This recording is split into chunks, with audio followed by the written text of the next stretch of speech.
learn something new, learn a lot. And what better way to spend your afternoon than gaining insight from people in the industry? Wow, I have personally been waiting for this session for quite some time. I think you can tell I am pretty excited, as you all should be. And I expect that you all are. Welcome and thank you for taking the time to be with us this afternoon. We do apologize for the slight delay, but it is a worthwhile session, and this is something to definitely look forward to. I believe we can begin. This afternoon, we are having a session on navigating career paths in the engineering profession. I mean, maybe most of us get into this studying of engineering courses with the idea that we'll find our way somewhere along the way. You'll know what to do. Maybe it will come to you. I should start by introducing. I am studying engineering. I am studying telecommunication and information engineering. Therefore, this is a session that benefits me as long as many of you greatly.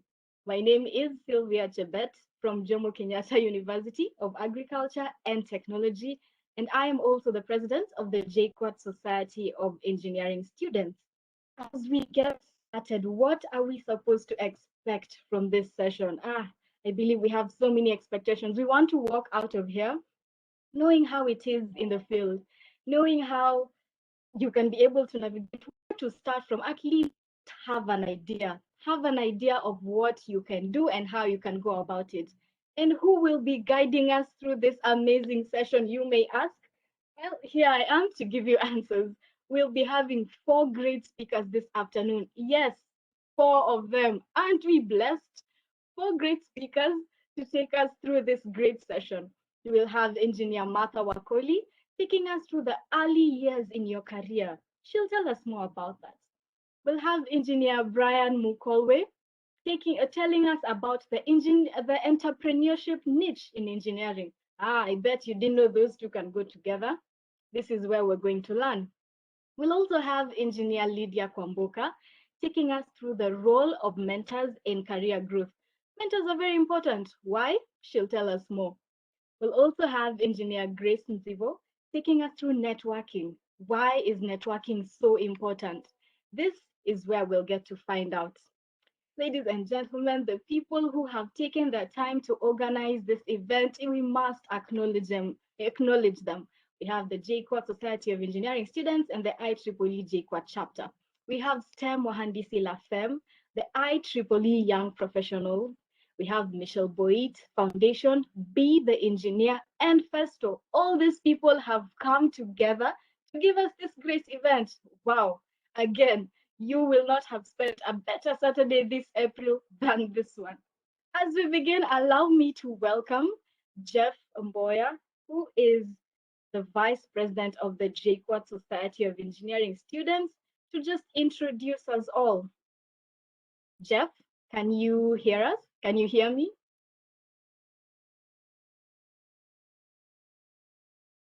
Yes, thank you so much, Sylvia. I can hear you loud and clear. Perfect. Good afternoon, everyone. Take it away. All right, thank you so much. So, good afternoon, everyone. My name is Jeff Mboya. I'm a mechatronic engineering student at JKUAT. First of all, I'd like to thank each and every one of you for being here with us today. And it is my pleasure to introduce the JKUAT Society of Engineering Students to you on this beautiful Saturday afternoon. So the JKUAT Society of Engineering Students is a student-run organization at the Jomo Kenyatta University of Agriculture and Technology. Basically, the organization is aimed at promoting engineering and interdisciplinary collaboration on campus through mentorship activities, hardware and software engineering projects, outreach and in-reach activities, professional and industrial recruitment and collaboration, as well as nurturing students' talents. So that is just a brief summary of what we do as the JKUAT Society of Engineering Students. And it is my pleasure to welcome you all to this amazing event and I hope you'll learn a thing or two today afternoon. Thank you so much. That's it from me. Back to you, Sylvia. Great. Thank you, Jeff. Thank you for the warm welcome. And now, ladies and gentlemen, gentlemen, sorry, without further ado, I think we should get on to our first speaker and start taking in the knowledge. Well, this afternoon, for the next 30 minutes, brace yourselves because we are going to learn about early years in your career. Taking us through this session will be Engineer Martha Wakoli. She will tell us more about herself and tell us about the topic at hand. Ladies and gentlemen, join me in welcoming Engineer Martha. Welcome, Martha. Good afternoon. First, let's test my sound. Can you hear me? Let's start there. Loud and clear. Okay, I will try and test my video, but take a whole year, but let's see. So I'll start by introducing myself as we figure out my video. Hi, can you see me?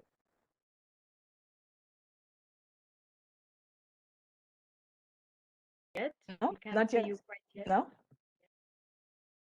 Now we Now. can see you. Ah, great. Yes. Wonderful. Good to Hi, see good you. morning. Yes. Well, it's good afternoon. It's 2:20. Sorry, I was working in the morning. Hi, my name is Martha Wakoli. I will be taking you through a very, very brief presentation on navigating the early years of your career. I will use a lot of personal references for this. And for purposes of bandwidth, I will switch off my video. I switched it on to say hello. I will switch off my video and just share my screen. I have a PowerPoint presentation. So for those who are, I guess, lucky enough to be here in the first 20 minutes, at least you get to see what the speaker looks like. So now I'll focus on the actual information. I will structure this in 3 parts. I'll start with a presentation and then for about 15 minutes. And then I will do 5 minutes telling you about my personal career journey. And then I will take question and answer in presentation. And then I will allow the rest of the presenters to proceed. I hope that works for you, Sylvia, and your team. Yes, that's perfect. Okay, so let me start by trying to share my screen.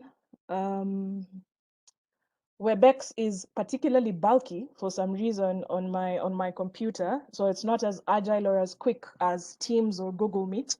So if there's a delay between what I'm saying and what is showing on the screen, bear with me.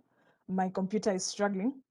So that's at this point. So let me see if I can share my screen. Just a minute. And please, Sylvia or anyone else who has good internet, let me know when my sound stops working as well, if it does.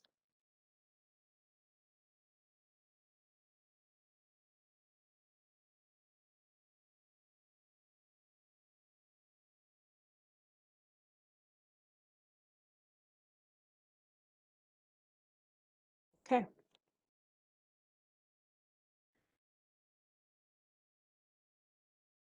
I have to wait for verbal cues, so I don't know if you can see my screen or not, since I cannot see your faces.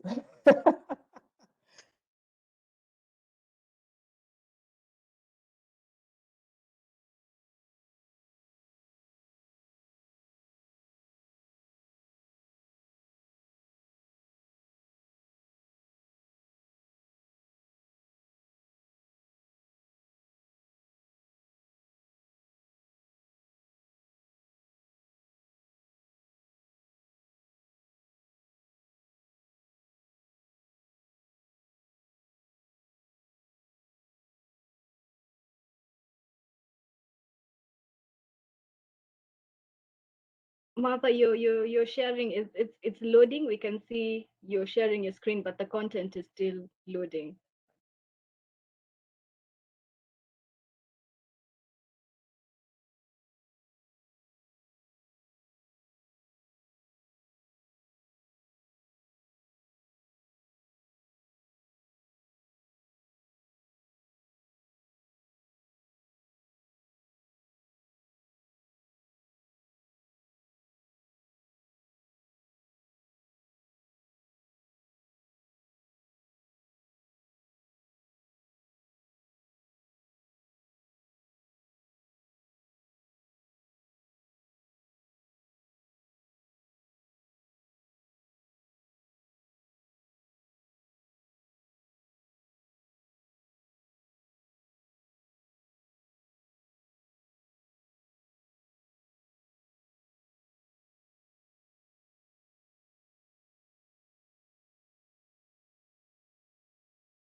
All right, Martha is having slight challenges, but she is rejoining in a few. I believe I can take this time to remind all the people in attendance. If you have any questions, there is a chat at the bottom, your bottom right. You will see the word chat. Feel free to channel your questions through there. If you're using your phone in the application, there's some three dots. If you select it, you'll also see the chat section. Feel free to channel your questions through there. If you have any that you would like the speakers to address as they're speaking, feel free to channel your questions there. Also, ensure you are muted if you are not speaking to enable us to hear our speakers better and more clearly.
Another reminder, ladies and gentlemen, WebEx is particularly bulky, as Martha has already mentioned.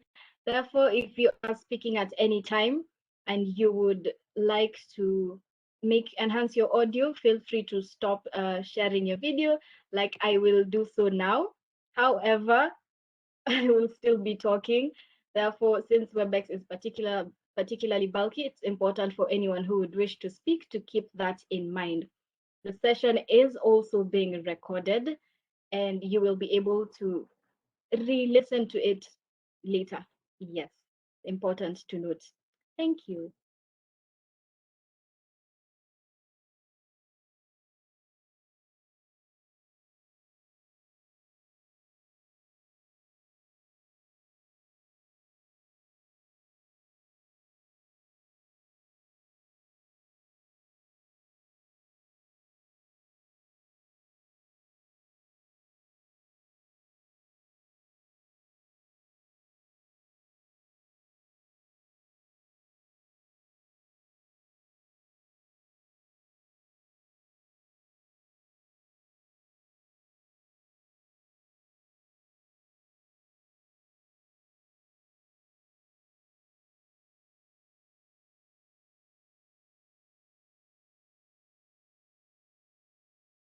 Hi, Sylvia. So maybe as we wait for Martha, this is Shaltu.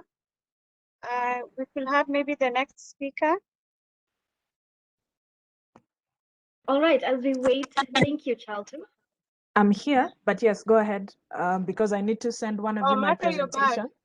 Yes, yes, Yeah? yes. I'm here, but the idea is not a necessarily bad one. I need to switch to my phone because Okay. my computer is hanging when I try to share my screen. So what I suggest we do is I will send Sylvia my presentation on PowerPoint. She Yeah. can present it and I'll talk through it. That's easier. So I'll send that on email, switch to my phone, Yeah. and then call back. Okay? Okay. Yeah, that will All right. work. Thanks. So yeah, continue with the next speaker. Thank you. Okay. Okay, thank you. Thank you, Martha. As we wait for that to be set up, we can move on to our second speaker. Again, we do apologize for the technical difficulties. These are normal things, this new era, things we need to embrace, and we carry on regardless. Now we'll move on to our second speaker, who is Engineer Brian Mukolwe. He will tell us about the entrepreneurship niche in engineering. This will be a particularly interesting session. I am interested to see how the two intertwine. And Kindly take us through it. Tell us more about yourself. And yes, welcome, Brian.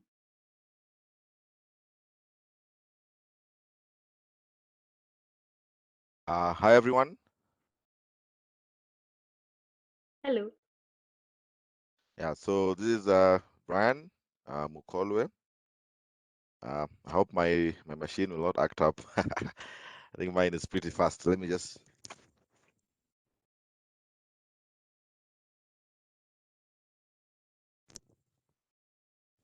Okay. So thank you all for joining the call. Just to, although they can see my face in the office. Hi, just to say hi. So my name is Brian Mukolwe, chemical engineer by training. So I'll take you through maybe two parts of my presentation. Probably, Sylvia, how much time do I have? 15 minutes? Yes, 20 minutes. 20 minutes, okay. Thank you so much. So I'll share my screen, and I hope it will not let us down. So there we go. Maybe Sylvia, you are able to see my screen? Yes, we see your screen.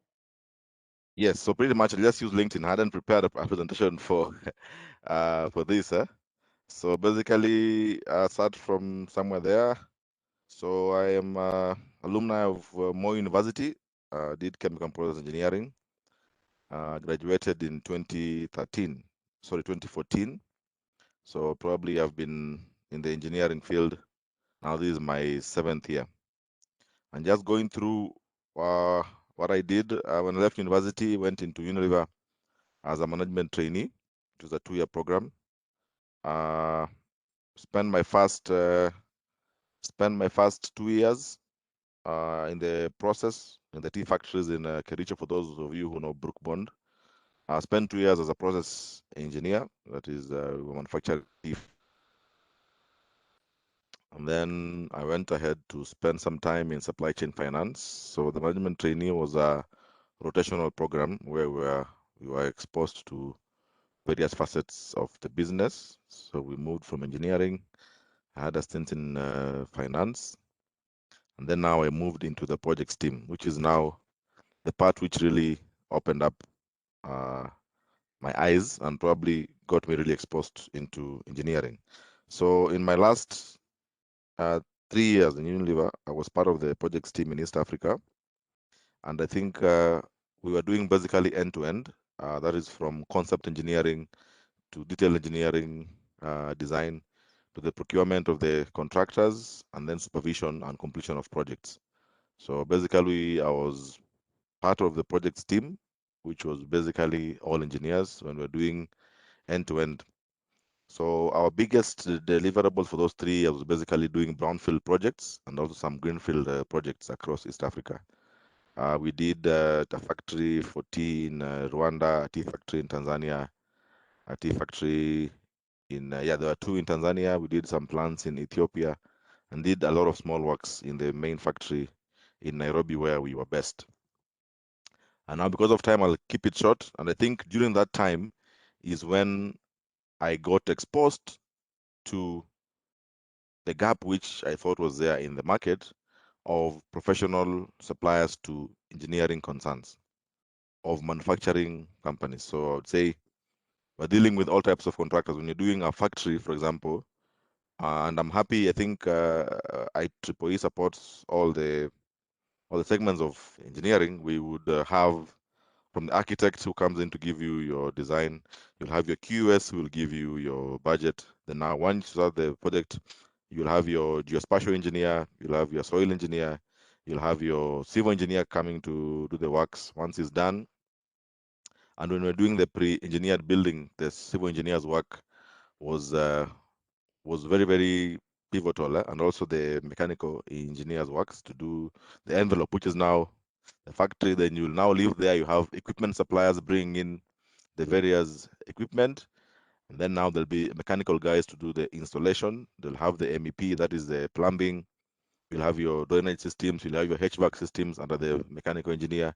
You'll be working very closely with electrical engineers as well to do the commissioning of the machines, the power systems, the backup power. Sometimes we used to even bring in the HV lines for the new factories, which were greenfield, put up transformers and do the commissioning. So at that point is when, and now, maybe now the other part of my business is now supporting the running businesses. Now, once we began running in the remote places like in Rwanda, we really struggled to get spare parts for the factories that were already commissioned.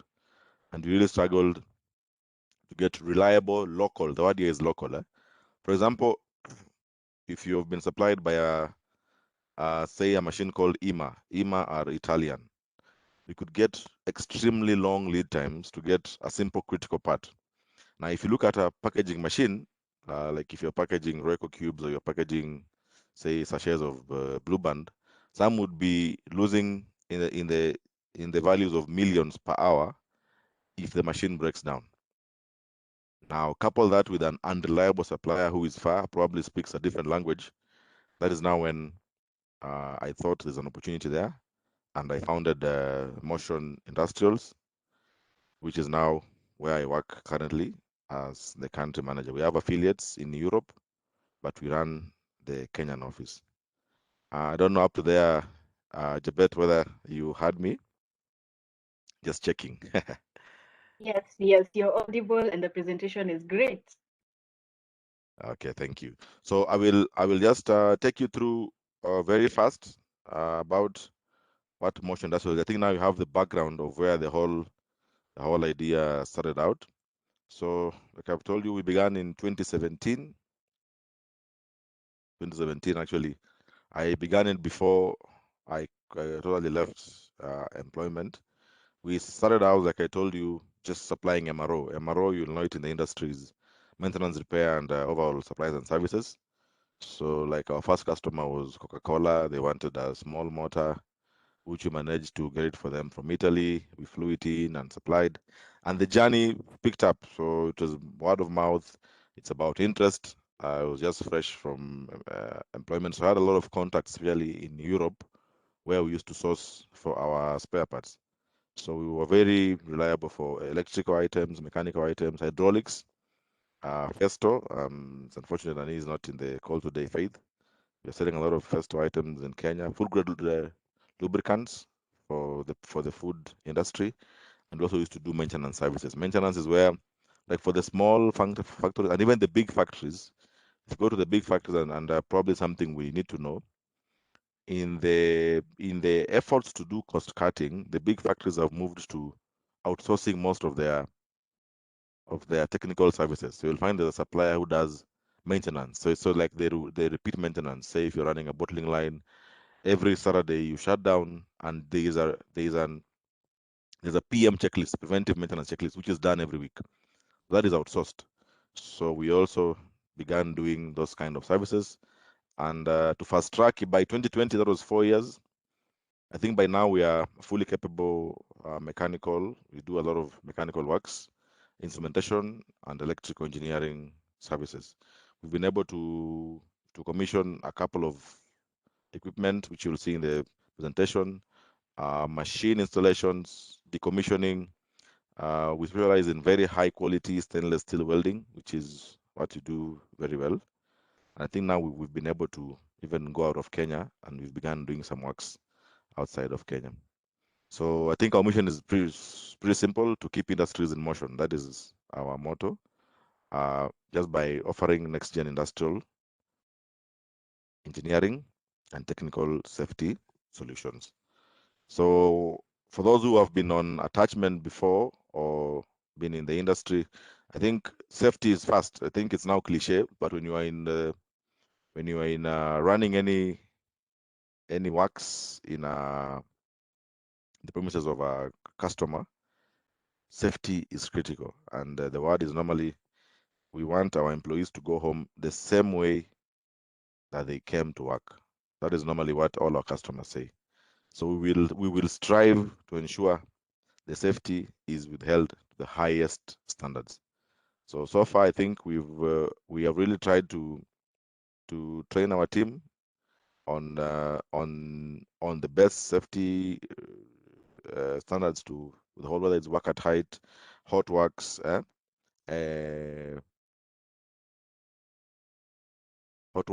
work at height, and all those kind of risky jobs which we handle. Rigging, which is a lot of lifting which you do using cranes. You really have to ensure that you have safety, fire, and all those hazards. You always manage to do them well. So I'll take you through what our services are very, very fast. So this one does not have some of the customers which we have worked with.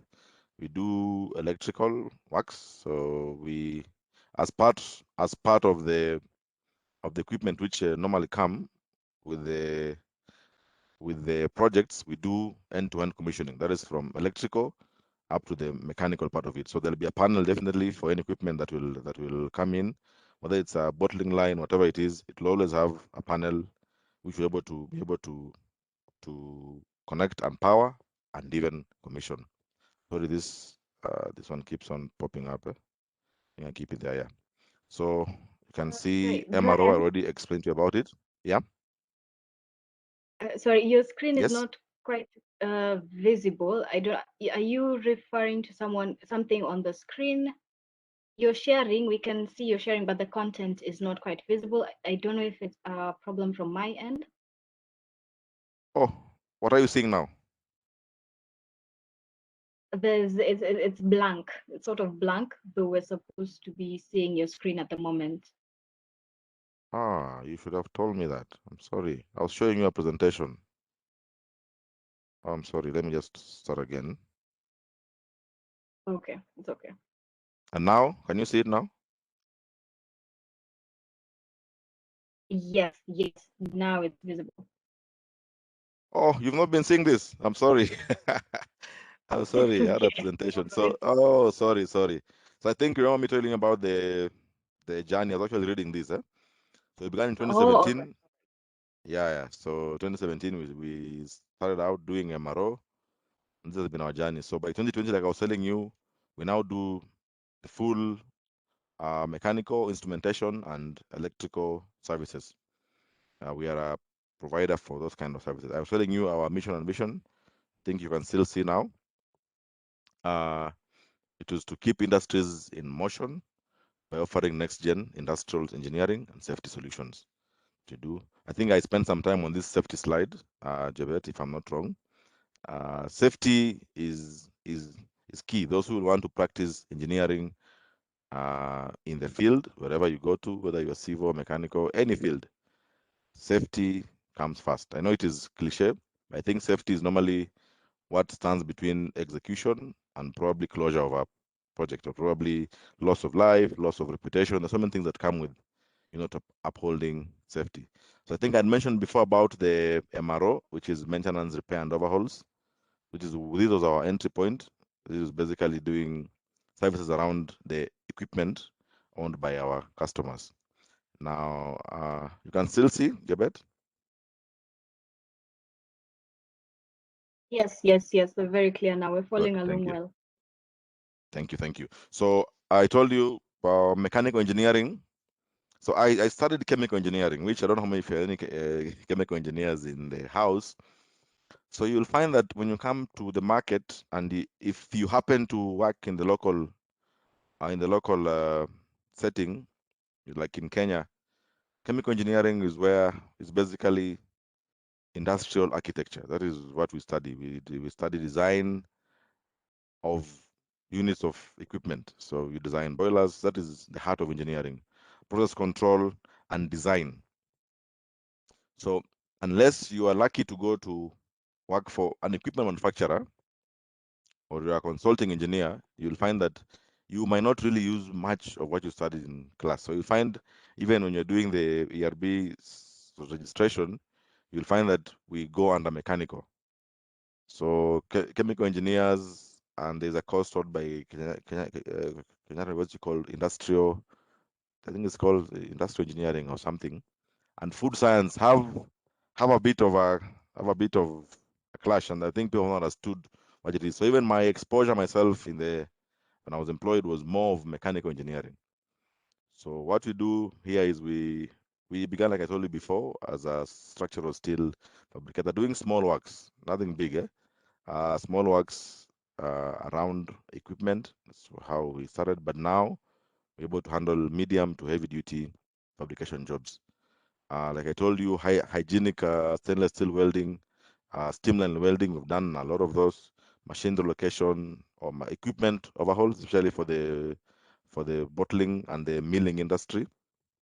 We've done, like I told you, equipment design, which is what I do myself. 3D modeling. We've done HVAC, which we are doing also for a couple of industries, and air handling units. We've done that. Calorifiers, chillers, pumps, and utilities. So like I mentioned to you before, engineering, spare parts, and other OEM supplies. So this is what we do. And I think where your engineering will come in here is, like for my case, will be understanding you need to give a solution to the customer. So somebody wants an automated pumping solution, an automated heating solution, an automated climate control solution. So you need to come up with a solution, and you bring in together different components from different suppliers to give a solution. That's how we also sell our spare parts. Some are just basic replacement for worn out spare parts or for maintenance. Yeah. Those are some of the customer companies which we deal with. We are appointed dealers for some of these brands here, like ACW, Chiaravali. Some are not here now. Blicol from Germany. SICK. These ones are things which I think you'll find when you come into the industry. I mentioned to you about electrical works, I think in the previous sections. We've also made a niche for ourselves under the conveying solutions, which is basically it's basically in the wake of industries trying to cut back on labor. You'll find, like, if you see the first world countries factories, there's very little human labor which is working. If you look at a vehicle assembly line, all the welding is done by robots. And even if you look at now, if you go into the picking stores for the online shops like Amazon and such, like businesses, even the picking of goods from the store is all automated. There are robots which pick out goods. There are conveyors which are taking them to the packing area. So conveying systems, we've seen a lot of demand for this as companies try to cut back on cost by cutting back on labor and automating, or if possible, mechanizing more of their operations. So motorized rollers, power rollers, shuttle cuts, which we've done, belt-driven, chain-driven conveyors, we've done a couple of those in Kenya. Now, turnkey projects, we've done a couple of them. This is basically turnkey. It's basically engineer, procure, and then you contract. So we've been able to design a couple of projects from start to end, a couple of machines across the country, which I think we began doing in 2019. So from small projects to even big ones, which we've been able to complete. This is a very niche part. You'd think this is civil engineering, but it's not. So we do all the works except civil engineering because we wouldn't want to do what we don't know well. So industrial flooring, this basically, if you come to the industry, you'll find that there is a niche kind of floor which will work well for a given product or a given environment. For example, there are floors which operate in tough environments, which, for example, could be high traffic, could be chemical environment, could be high loads, could be vibrations due to the equipment. If you use a normal floor, it might not work. A normal concrete floor, even if you go to class 30, class 40, it might not work. So we've partnered with the BASF, I think some of you know it, to be able to go and give flooring solutions. Like, for example, we are the authorized dealers who do all the floors for chloride dioxide in Kenya, because they've been trying to get a floor which is acid resistant, 96% sulfuric acid. I think they've done this for over 20 years. But when we met them, we've given them a floor which is now working well. We've done a lot of floors in Isuzu, done a lot of floors in Unga, but they're not normal floors. These are polyurethane floors, which are not as cementitious as epoxy, but they have special chemical formulations which can withstand the environment that they're designed to withstand. We've done a couple of PEBs, like I mentioned to you before. PEBs are pre-engineered buildings. which we have done probably only 2. So if you want to do a turnkey project like a factory, it is still way cheaper in Egypt because of the energy cost. So we are agents for the mill steel, and we are purely agents there. We are able to link you up with people who will design and install for you a complete factory building at probably 60% of the cost of local steel. Egypt is part of COMESA, so the steel will come in duty free, and we pass those savings on to the customer. Yeah. So some of our customers, you'll see some of these companies which are here, you know them, we need to update it. This is the company we have, Unga, Dry Grow, Menengai, Samia, Dexide, East African Breweries, Coke, Kenya Airways, Finlays, just to mention a few. So I'm done with the first part of my presentation, Tibet, and I think I'll finish it up with this part. So are you still able to see my screen? Let me just confirm that. Yes, we can see your screen. Good. You can see the new presentation, eh? The opportunity. Yes, we can. Yes. So I think the title of my of my presentation was to be about the opportunities. So I think this is the climax of my presentation. I think I'll do more talking than reading now. So basically, in engineering, you'll find during my days in Unilever, I would find that we were engineers, but we were getting engineering services from people who've not done engineering. We're getting it from traders. Let me say it again. Like if you want to buy a motor, you'll find that most of the people who sell motors in Nairobi are not guys who've studied engineering. So they will just be able to give you a retrofit motor. If you want a pump, people will be able to give you a retrofit of what was there before. So I discovered that the engineering which we studied can also come in with entrepreneurship to be able to come up with solutions to the existing engineering companies. So now when I go to discuss with engineering managers or engineering directors of my customers, we are the same wavelength. And I'm able to think over and above what they have now, give them a solution. Let that sink in. So currently there's an opportunity, and a big one which I've seen before, I'm still seeing it now, of engineering can give services to manufacturing concerns to other people in the industry. So like I told, the first one is technical industrial services, but I've told you, and you'll find out here, we were being told when you are studying the degree that you study the degree, there's somebody who is studying a diploma to do the technical work or the welding or to do the thinking. I think that is true. And you'll find the people who did the diploma and went into the field, say to become foremen, are the ones who are owning engineering companies, and some of them are now hiring graduate engineers to work for them. I think the guys who are in this call are all university students or aspiring students. You need to seize the opportunity to think outside the box, to think, how can I use my knowledge to create value for myself as an entrepreneur and for the company which has given me the opportunity to work. So in that services, like I'm telling you, like design, there's some very basic designs which I was able to do in the first 3 months when I came here, and we were able to beat multinationals at the bid. Very basic conveying systems, very basic 3D designs, the presentation, and I think you guys are still in school now. Learn how to do things like 3D modeling, 3D designs, because the old engineers who left school back in the day, most of them are still using 2D. So when you're going to do a presentation for a project, you have 3D where you can do simulations, those kind of things. The customer will understand more what you're saying than at a 2D drawing, and you'll find you might be the one who will get the job. Basically, just by presentation. MRO, like I told you before, there's a big opportunity out here, and you start small. The second one, which I mentioned before about contracting, there's a lot of opportunities now. We'll say again, the problem is capital, but where can you start? When we started in 2017, we were not where we are today.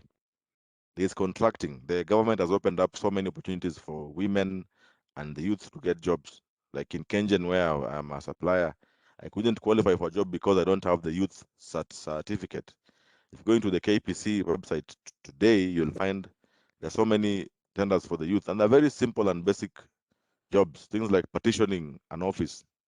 A third year civil engineering students will be able to partition an office using gypsum. Small jobs. And even if you don't go to the big people like Kenyan, how can you start in your local church? The local church wants to do painting.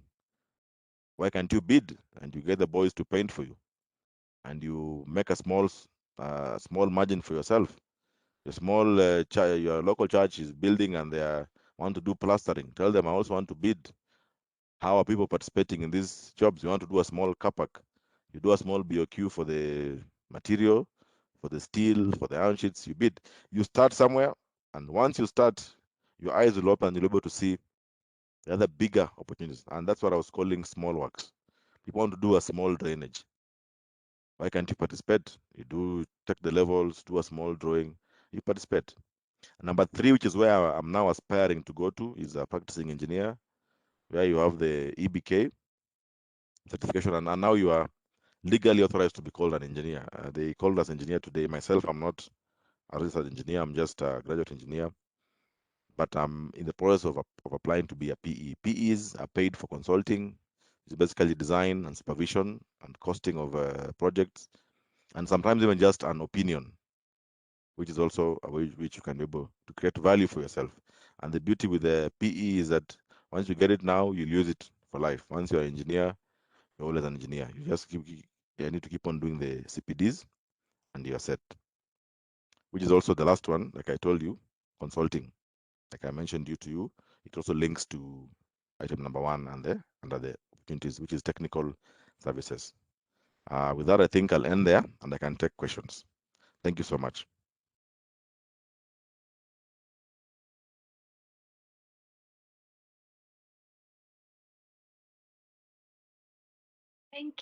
Thank you, Brian, for your presentation. We have seen how you noticed a gap, how you're able to leverage on that, and you've shared the opportunities with that. I hope everyone is taking notes.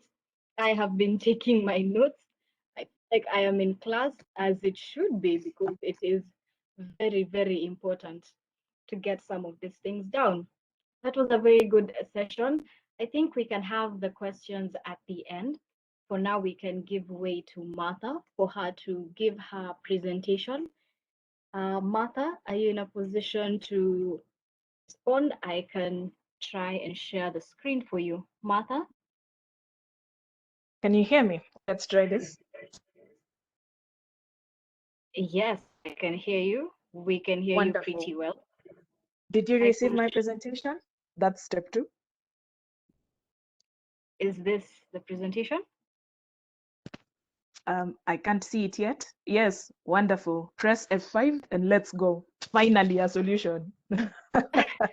So that's the first thing I learned about my career. Engineering is 95% improvisation. Things never go the way you plan for them to go, even on site. I'm sure Brian will talk a little bit more about that because he works in contracting.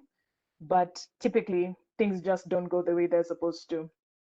I realize you're sharing a PDF version. This has fewer slides than the actual presentation itself. So check in your email. I'll start with this, but check in your email if you've received the actual PowerPoint version. It's a bit more agile. Okay. Yeah, but I'll start talking as you try and find it, because I know what it's talking about. Okay. So I've structured this presentation in a very easy way. I'm hoping that most of the things that I will talk about today are things that you and your colleagues already know.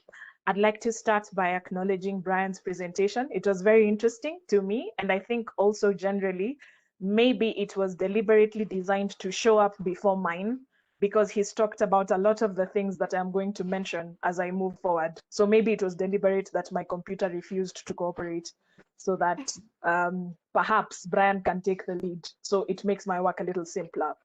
So the outline for my presentation will be, I'll talk about job versus career, the difference between those two. So my understanding was that the bulk of the audience was students, final year students, and perhaps recent graduates. So I'll focus a little bit on the distinction between a job and your career. And then I'll share 5 lessons that I learned in the first, I guess, 5 years of my job or of my career, let me put it that way. And then I will talk about, in conclusion, general things that my colleagues and I fundamentally agree are the tools or traits, or should I say values, that have helped us be a little more competitive in the engineering field.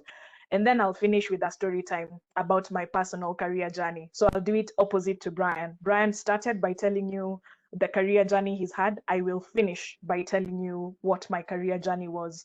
And then after that, I'd be happy to take questions, or as Sylvia suggested, I can take questions at the end. And so I'll start. What is the difference between a job and a career? A job is basically a task or an activity performed that you do as part of regular employment or as an entrepreneur to earn money. So there's a fixed time for doing a job, and it comes with very specific rights, duties, functions, and responsibilities associated with a job. A career, however, I would say, is a collection. If a job was a file, a career would be a folder. It is a collection of all the jobs you've had and the things that they've taught you.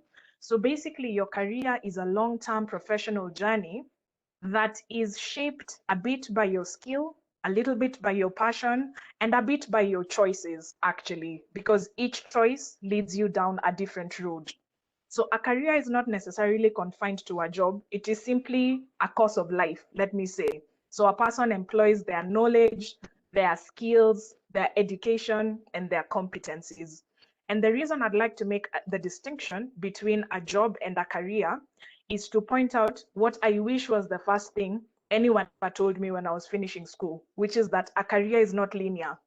It is this interesting adventure that you go on, and you can only see the first step. You don't necessarily see the whole staircase, but it shouldn't limit you from trying, nonetheless, to just make the next best choice from the information that you have now. Wonderful. I can see you found the PowerPoint presentation. So press F5 Yes. and go to slide 4. I'm on slide 4.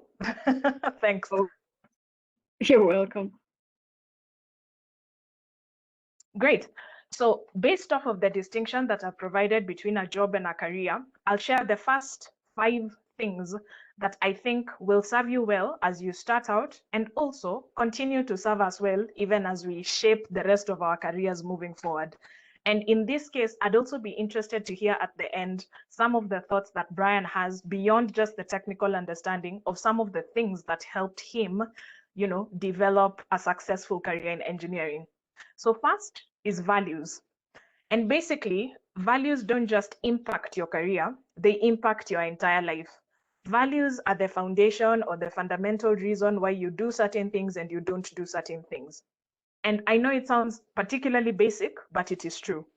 The same engineering expertise that I have that allows me to fix power lines, or that allows me to design electricity equipment, is the same expertise that is used to build weapons. It is the same engineering degree. It is the same engineering skill and expertise. I just decide whether I'm going to use my skill to be helping people or to be harming people. And I know that sounds really, really basic, but it's true. Values guide what choices you make, what jobs you take, where you would like to start, whether you will bribe to get a job or not, whether you think it's an incentive or not, those kinds of things. And why this is particularly important is because you're a person first before you're an engineer. And so if you're not clear on your values as a person, then it becomes particularly difficult for you to set a course for yourself as an engineer. So I would encourage, especially younger engineers in the beginning, spend a little bit of time finding out who you are and what you like doing outside of fixing things as an engineer. Because you will find that the things that contribute towards your career are not just knowing how to fix cables and fiber optic. It is also what kind of person you are, what kinds of natural skills you possess and talent, and what other kinds of things you enjoy. Next slide, please. The next thing we'll talk about is learning is forever. So it's fascinating to me because I remember when I left university in 2013, I was so relieved after my final 5th year presentation for my project. And I was like, I can't wait to never have to do this whole learning business anymore. Boy, was I wrong. You learn every day in every career, whatever it is you're doing. And I think having the humility to understand that your engineering degree is basically the beginning, not the end, will allow you to adapt faster to situations. Brian mentioned something in his presentation, which was the older engineers may not be so agile with using 3D rendering and modeling tools. Maybe in their day, they used to draft literally on paper, not using AutoCAD. Well, now the industry has changed so significantly. And in fact, people are even moving from 3D renders into full-on holograms, you know, things that you wear Google Glass and you can just see them being projected in the air. So if we are not in a position to learn and learn quickly, we do not stay very competitive. But this learning is not only limited to engineering skills. And in fact, one of the most significant things that I have noticed as I navigated my career, it is that it is some of the softer skills that eventually differentiate people at the beginning of their career into providing them with more opportunities outside of just hardcore engineering. And by this, I mean things like improving your communication skills. How well do you write? How well do you speak? How well do you communicate to a client a potential solution? So you could complement some of your engineering knowledge with learning, you know, presentation skills, a foreign language, coding, because you never know when a programming language is required to solve a problem. You never know whether a mobile app is going to make you the next Elon Musk. None of us knows, but we know for sure it will not make you the next Elon Musk if you don't know how to code. So it's that idea of understanding that learning A is not limited to engineering and B happens on a day-to-day.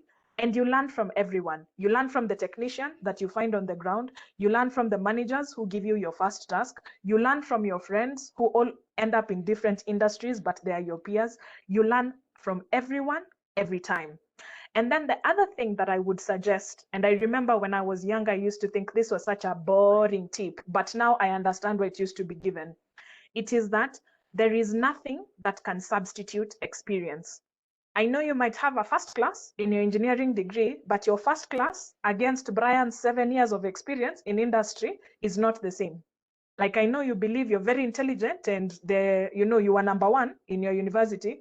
I promise you, most of the engineers that you know in your class and beyond were also number one in their schools. So the issue is not that intelligence is in short supply. It is that engineering is not just book study. It requires quite a bit of hands-on experience. And unfortunately, most of that is got by actually working, not hearing about working, not reading about working, just going in and working. So you work in all the spheres. You work as a technician, you work as a manager, you work as a leader, you work as a teacher, but you work enough so that you understand that certain things can only be gained by experience. And then certain things can be passed down to you from mentors or senior people in your industry, maybe coaches at work or mentors. And so you have a task, I guess, or a duty to identify experienced people in your sector and try and learn from them and engage with them because they know emerging things in the industry, they know what is coming in, what is going out, etc. And then lastly, and this was particularly clear in the year that I finished, because I finished in 2013, please do not only think of yourself as a Kenyan engineer. Engineering is a universal language, as is mathematics, as is science. You can work anywhere for anybody at any time. So don't limit your thinking into believing that you only need to know what you need to know for your particular small role in a particular small company. No, read widely and know a little bit more about things that are changing in your industry or in the world generally. Artificial intelligence, machine learning, just know stuff about stuff because you never know what opportunities will come your way. Next slide, please.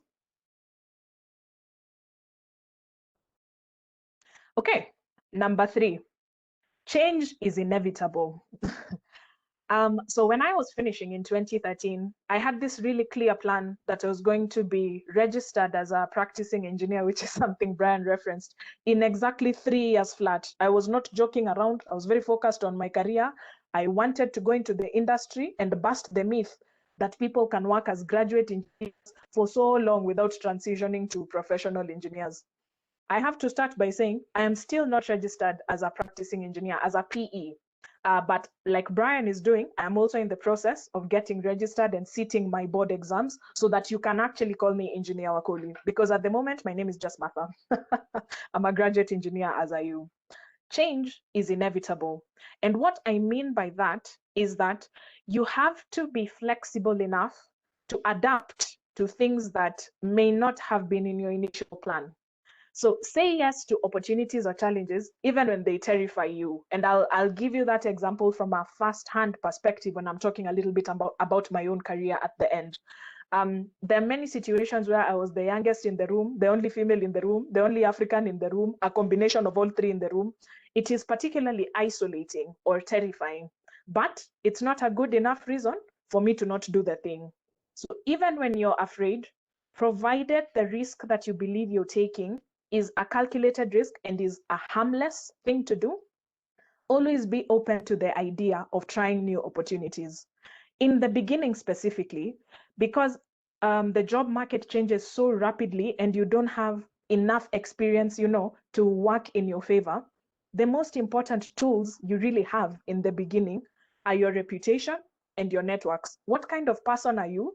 And which kind of people will vouch for you when you need to transition from one job to the next, or from one opportunity to another, or when you want to go for further studies, who will write you a reference, and so on and so forth. So be flexible, but also just understand, I know you are an engineer and you like to be in control and you like to plan things and schedule things, but the truth is nothing ever happens the way you think it will. Adapt easily. Next slide, please. Okay, money. In fact, if you were to reduce my entire conversation today into nothing else, I would say, please just remember point 1, which is your values determine what your life will look like, not just what your career will look like. And number 4, that money is important. It is not everything, but it is important. And I don't think in our society or in our culture, in our training, we are told this enough. Money is important because it allows you the freedom of having options. So it is not everything. I do not recommend that you take your first job purely based on how much they are paying you, because there is always a trade-off. But I also recommend that you learn very, very early in your career how to negotiate, how to ensure that you're providing value so that you have something measurable to use when you're asking for money, but also how to compare against the market standard. And the reason I'm talking about money is, I know for many of you, you won't believe this, but when I was in university, I didn't have any paid internship. So all the internships I did while I was a student were unpaid. So I went there and worked for zero bob. So by the time I started my first job in 2013, I had absolutely no idea about where someone gets a KRA pin, NSSF, NHIF, and things like that. So in my first job, in our first week of induction, we were told, this is where you go in community to get an SSF. This is where you go to get an HIF. These are statutory documents that you require so that these guys can tax you. These guys, being the Kenyan government, can withhold some tax from your income, but also can put in some money for your social security and health insurance. And this is important because no one teaches you until you have to use these things. So now the internet is your friend. In my time, there wasn't really a lot of automation of government services, so we just had to tarmac and walk to all these offices and get the relevant documents. But the point I really wanted to make here is really learn about money, and now you have the advantage of social media and the internet.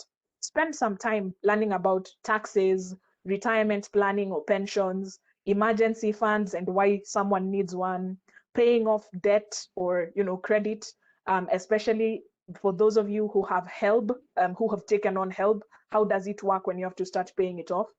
And then finally, start learning very early about investments or how you can make your money grow.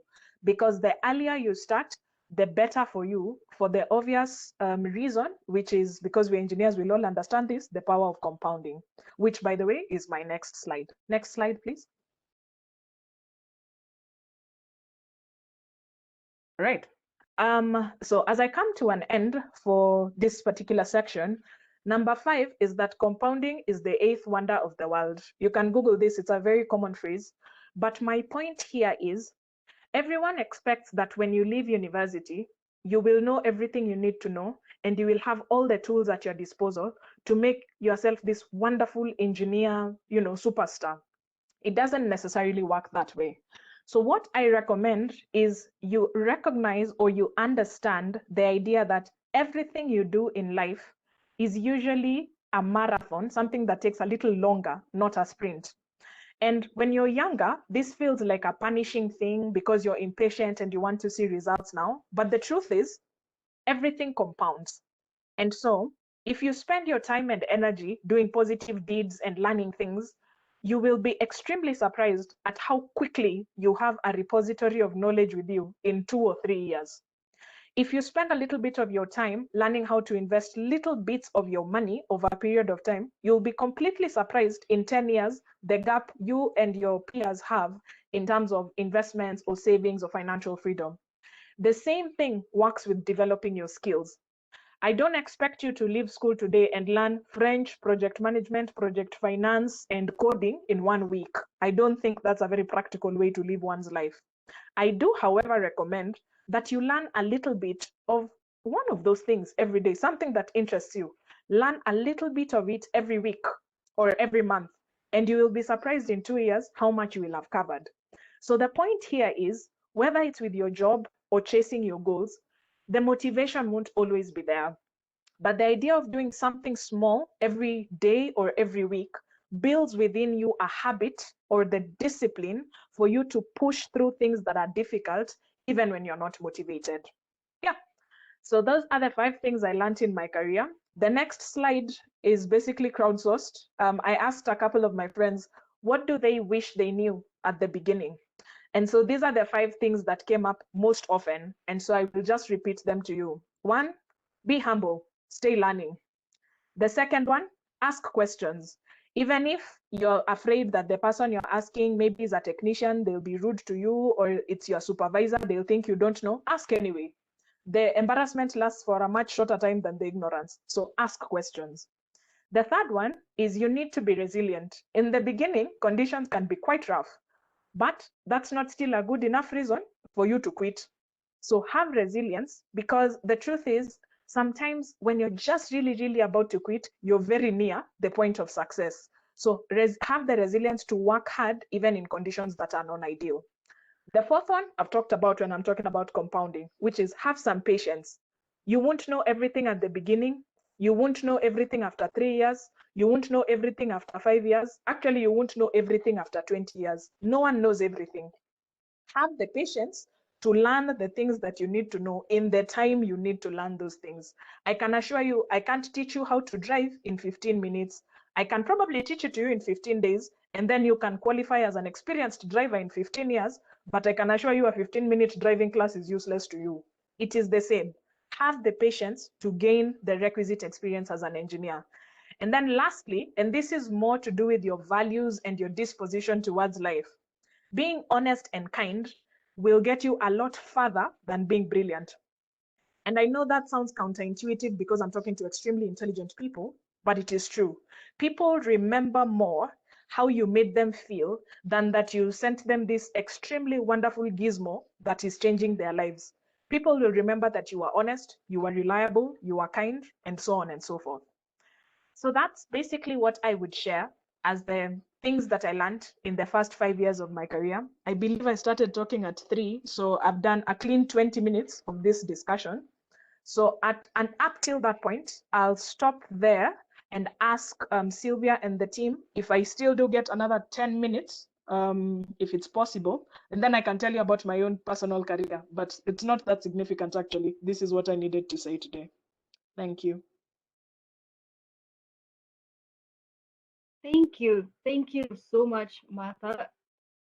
You have given us A lot of information compacted in a good 20 minutes, and wow, there is so much we have taken note of. I believe everyone has also taken note. We are in class today, this afternoon. We're in class, and this is one of the best classes you could ever attend. Thank you for telling us about that. 10 minutes to give us your personal experience. I think we can have that later before the Q&A session, if that would be fine with you. Yeah, that's perfectly okay for me. Great. Then before we have our Q&A, you will tell us about your experience, and yeah, I'm sure we're all waiting to hear about that. But thank you so much. We have learned so much. One key point I have actually taken is compounding is the eighth one. Well, I will actually look into that. You said it's a common thing. We should all look into that. Wow. So far, we have had two speakers and it has been great. Two more to go, ladies and gentlemen. I hope you are seated very comfortably this afternoon. We are going to engage you and you will walk out of this webinar feeling so refreshed, re-energized, and can't wait. As we move on, we can move to our third speaker this afternoon, who will be Grace Nzivo. She will take us through networking. I mean, networking is one of the most, I guess, underrated things. It's very important, very important, and you need to network. Grace, can you hear us? Hello, you can hear me? Yes, we can hear you perfectly well. Oh, thank you so much. I'm so glad. I've had so much hassle today. Unfortunately, Kenya Power decided not to be on my side, but it is well. My name is Grace Nzivo. I'm a civil engineer by profession, currently a site engineer at Mabati Rolling, and also a co-founder of Wahandisi La Femme, which is a STEM-inspired organization that mentors girls to take STEM subjects. So I'm just excited, like super duper excited by Mother's presentation. She kept talking about so good points until I was like, okay, all right. The part she mentioned about how she was determined to get registered after 3 years. I don't know, money matters. How I also took internships without pay and such stuff. And I hope you guys have really taken notes, like good notes. I've taken notes myself. So guys, please don't let us down. That was awesome. Martha, thank you so much. It's nice to meet you. I hope to meet you in person. So thank you so much for such a powerful presentation. That was really, really nice. So today I chose to speak about networking because also that is one of the things also someone never told me when I was back in campus.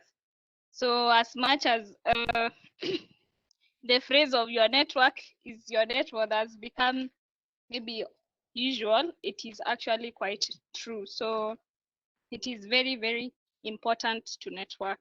So basically, my definition of networking is meeting new people who resonate with what you do and more so have been there before you, just like the speakers who have gone ahead of me. They have really given us good points. Mother has shared. So if you are in such a forum and maybe, for example, you have a question, the next time you want to reach out to Mother for something, you'll have a point of reference. So as much as it's online, this is one of the ways that you can also network. So why should you network? It keeps you up to date with what is happening in the industry. For example, I'm a civil engineer. Currently, I'm working in steel. So for example, if someone reaches out to me and they want maybe probably to join the line of steel work, I'm able to guide them because I've been there. I know about heavy gauge steel, light gauge steel, such things.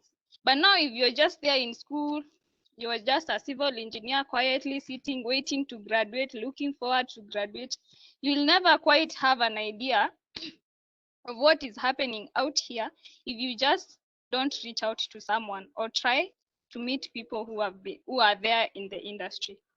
Another thing, when you have networks around you, more often than not, people shall remember you when opportunities come up. For example, if I have something, since I at least have met Sylvia, what are my chances I will even call Sylvia? Very high, because at least we've met somewhere, we've talked about so many things in common, because she has been out here trying to network and so on and so forth. So always try to meet new people as much as you can, and those people who are in the same industry as yourself, so that it can give you that edge. You really need it. We do not want tamaki engineers. It's quite devastating. So, and the only way you can close that gap is by being out there and meeting people who are in the industry and who are doing things that resonate with you. Another thing that is important is that these networks will guide you in making career choices, for example, in specializations out here. Me, I gambled pretty much, because now in civil is quite broad. There's RC, there's now steel. Sometimes you can even go to estimation at some point. But if you have someone who, for example, like me, who has been out there, I could tell you it's good maybe you try steel work, because there are not many people who are venturing in steel. Even when you go to the guys in the EBK, you realize the engineers who are there to guide you in steel construction, or even coming up with a report about steel, it's quite low. So that shows there's a gap. You get. So if you have such information, it also helps to guide you, to give you something that is maybe more competitive when you're out here. Another one is it gives you credibility, that you know people in the industry. How does that give you credibility? For example, I know I can reach out to Grace Nzivo to connect me to which company, maybe Doshi, Mabati Rolling, Zenith, whichever. So if people can reach out to you and you're able to link them to solutions and such things, that gives you an edge. And then the last but not the least, eventually people can trust you with things. And by things, mostly I mean business. Because you are known out here, people will remember, oh, Sylvia, the Sylvia, I think I can give her a small project that I have. Oh, so and so, I think I can give her. Oh, she told me she could do maybe simulation like Brian has talked about, like that. And that's how you get business. Sometimes you can even have projects while you still in school. I remember working with one of the students in JKUAT. So when you are out here, it is and you are trying to meet new people, it's always going to give you an edge. To my next topic, or mini topic, subject rather, it's going to be how to network. How do you network? When you're in campus, how I did it myself is mostly I used to be a volunteer in clubs and societies. And now being in such forums, for example, the guys who have been here today, you have a point of reference. If you, for example, you are calling mother to tell her to guide you on something, you tell her, we met in this webinar. But now imagine someone else who has not been into the webinar, where they don't even have a pickup line, you get. So me who attended the webinar, I'll say, you know, we met on this webinar for JKUAT on this day. You talked to us about the 8th wonder of the world and such, you know, and now you'll have a pickup line. And that's how you get help. You get something, you learn something, you get. So always be active in such these clubs, IEE, whatever clubs that you guys have in school. Volunteer, meet people, and so on and so forth. Then another point, attend relevant meetings by companies that you'd wish to work for. If you, let's say, for example, I want to work with who? Let's say Mabati Rolling. We normally have a lot of meetings sometimes and conferences for presenting our products. If you've been there to our shed, for example, in KICC, that is the place you are going to meet maybe our HR or maybe our head of department. And that when you meet them, you speak to them, what are you guys doing on this light gauge, what not. So by the time you graduate, you've met these people.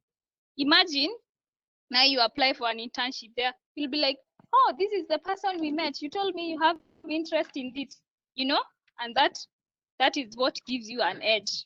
I hope I'm making sense, because we don't want you We don't want engineers to tarmac. We do not want that. It is very bad.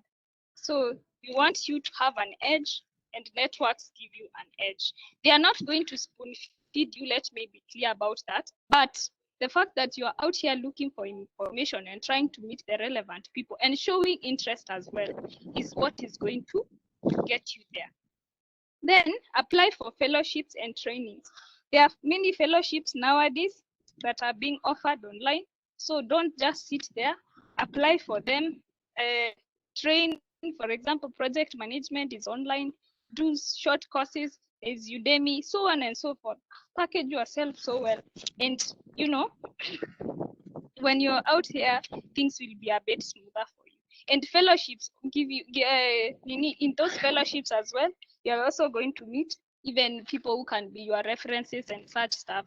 In one company, one of the companies I applied a long time ago, I had met the lady when I was in campus.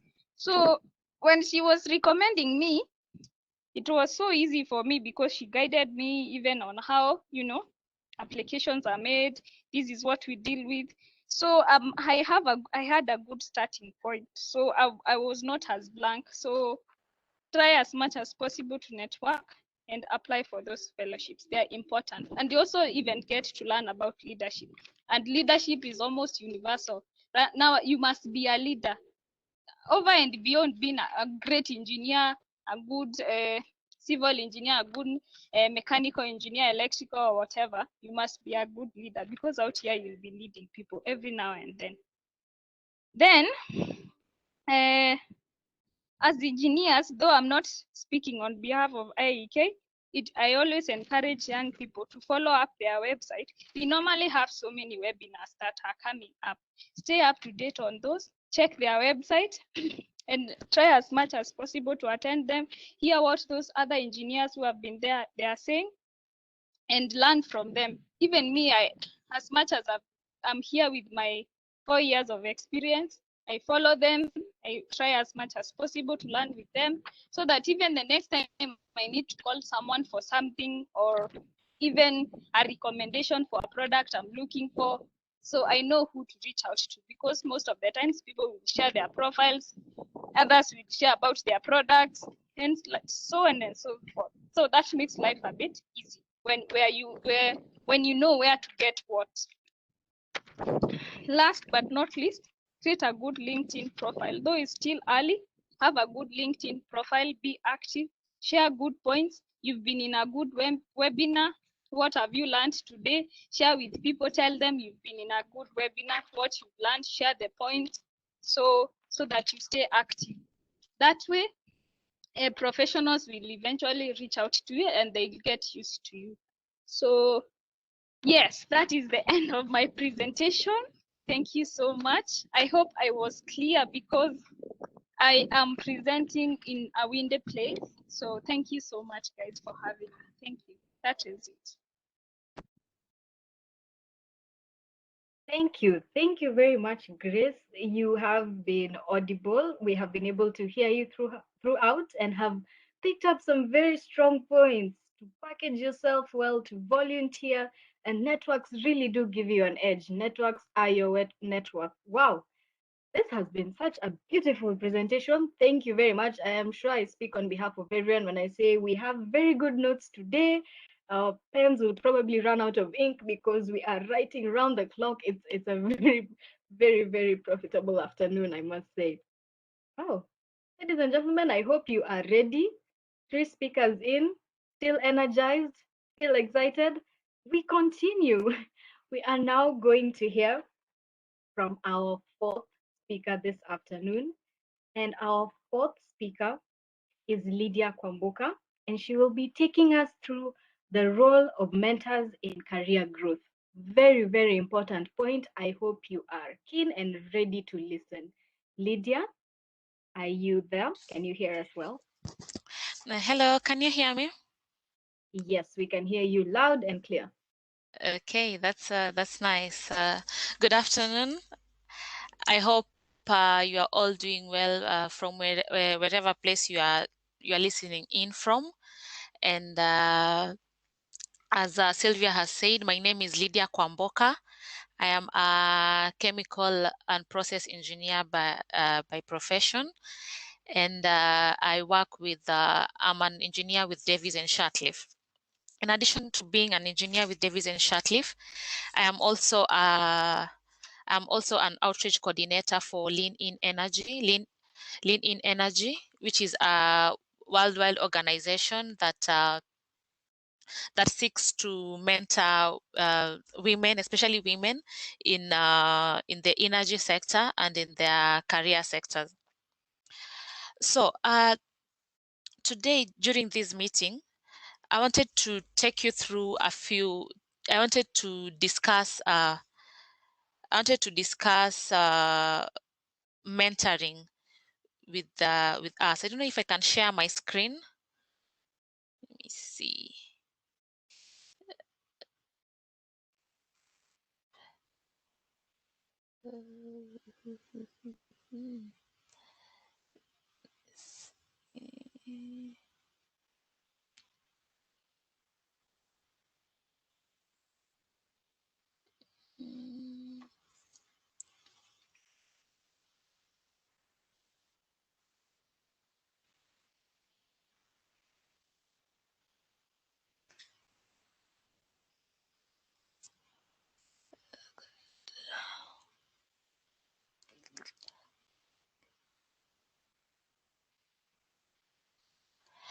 Okay, I'm not able to share the slides with you, but I'll just take you through I'll just take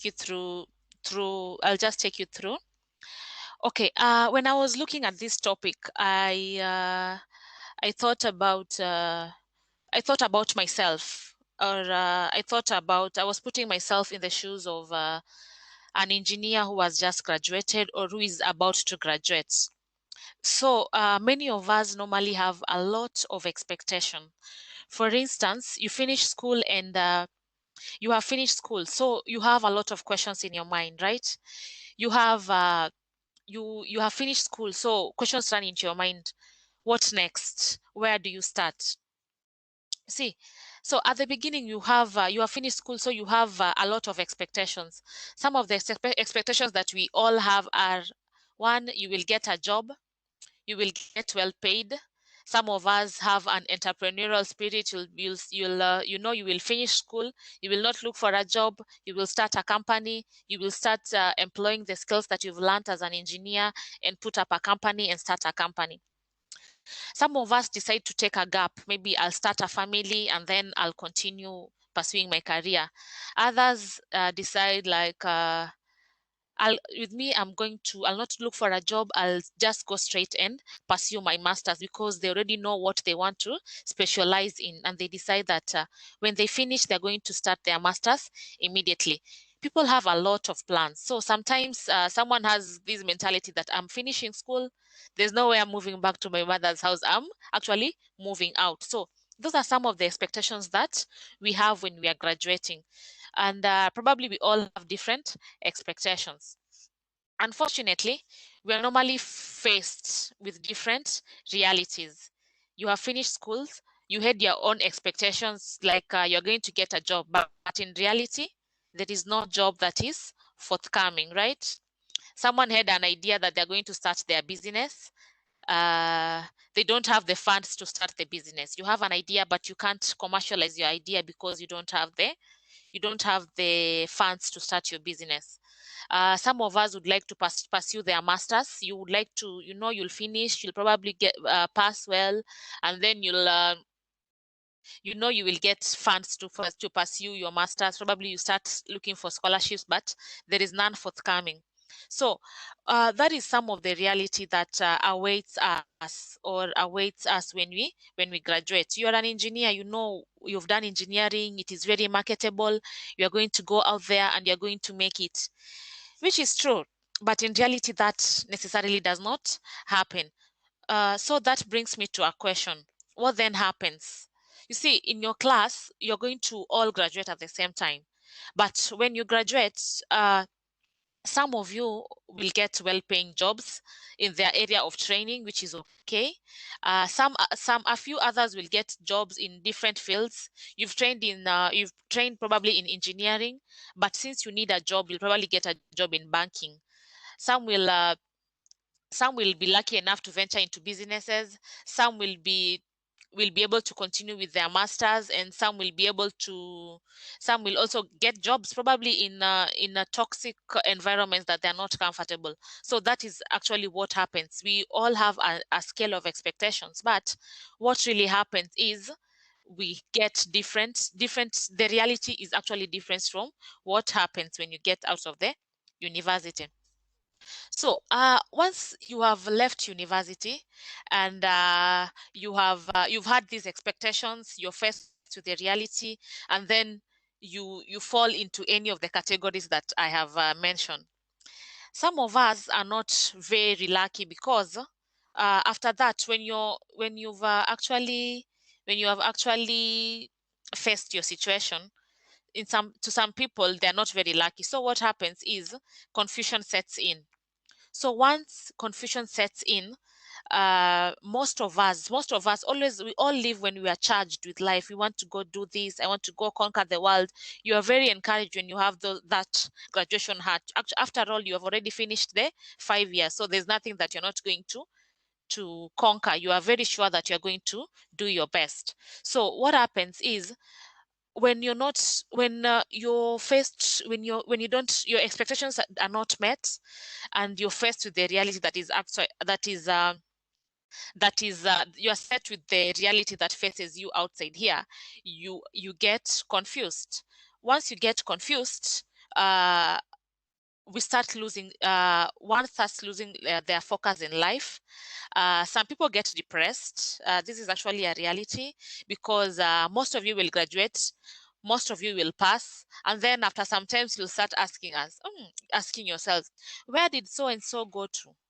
And then you realize that no one has an idea where so and so went to. And then when you try and find out, probably he's gone back to the village, decided to start drinking with the people in the village. That is the life that he has decided to venture in, because he had very different expectations. He will get a job, he will be able to change his life, he'll be able to turn around his life, and things will be better for him. In some areas, once you have graduated, trust me, some relationships won't work, some friendships won't last. So there will be a lot of confusion that sets in at this point. So with that brings me to my topic today, like how will you navigate this confusion?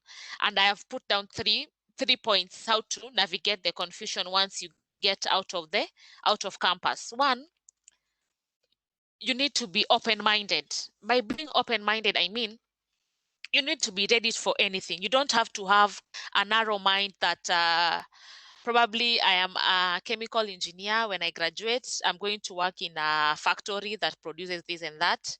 Or probably I'm a civil engineer. When I finish, I have to work probably on the roads. You're an electrical engineer. When you finish, I have to go and I have to do something in the line of electricity. So as engineers, I would like to encourage you that when you're finishing or when you're graduating, you have to be very, very open-minded. So that is my first point on how to navigate the confusion. My next point on how to navigate the confusion will be to get a mentor. So my topic today, I'm going to dwell much on on the mentoring bit, so that you can understand how it works and how it will work for you, and how you can benefit from it. So, and the third point on how to navigate the confusion, I would like you to get a sponsor. By a sponsor, I'll also expound on that towards the end of this presentation, so that you can understand how the three will be able to help you navigate the confusion. So I'll spend more time on getting a mentor and how mentoring works, and how that will be beneficial to you. So you see, over that brings me to the first question. What is mentoring? You know, we all hear mentoring. What do you mean by mentoring? And to be honest, most of us do not have mentors. A few of us have mentors, but most of us do not have mentors. From my experience or from my research that I have done, I have realized that most of us normally try and let's say walk the murky waters. You finish school and then you just want to go out there and conquer the world, but you don't know how you're going to do this because you have no one who is going to guide you on how to do it. So my definition of mentoring, I have 3 definitions of mentoring. Is one, it is to advise or to train someone. So a mentor is someone who a mentor is also mentoring is to advise or to train someone. So the process of someone advising you or training you in a particular area of speciality, that is what is mentoring. My second definition of mentoring is it is to support and encourage people to manage their own learning in order that they may maximize their potential. It is to support and encourage people to manage their own learning in order that they may maximize their potential, develop their skills, improve their performance, and become the person they want to be. So, mentoring is to support someone. So, I'm going also to take you through how the mentoring process works and how this definition comes about. So, mentoring, someone supports you and encourages you to manage your own learning. That is a key point that you have to take here, is your own learning, because this is an initiative that you as an individual takes so that you learn something new or to develop yourself. And then my third definition of mentoring is it is a personal development relationship in which a more experienced or knowledgeable person helps to guide a less experienced or knowledgeable person. So in this case, it is where someone who has more experience guides you so that you're able to gain more experience in a particular area of specialty so that you can be able to be more knowledgeable.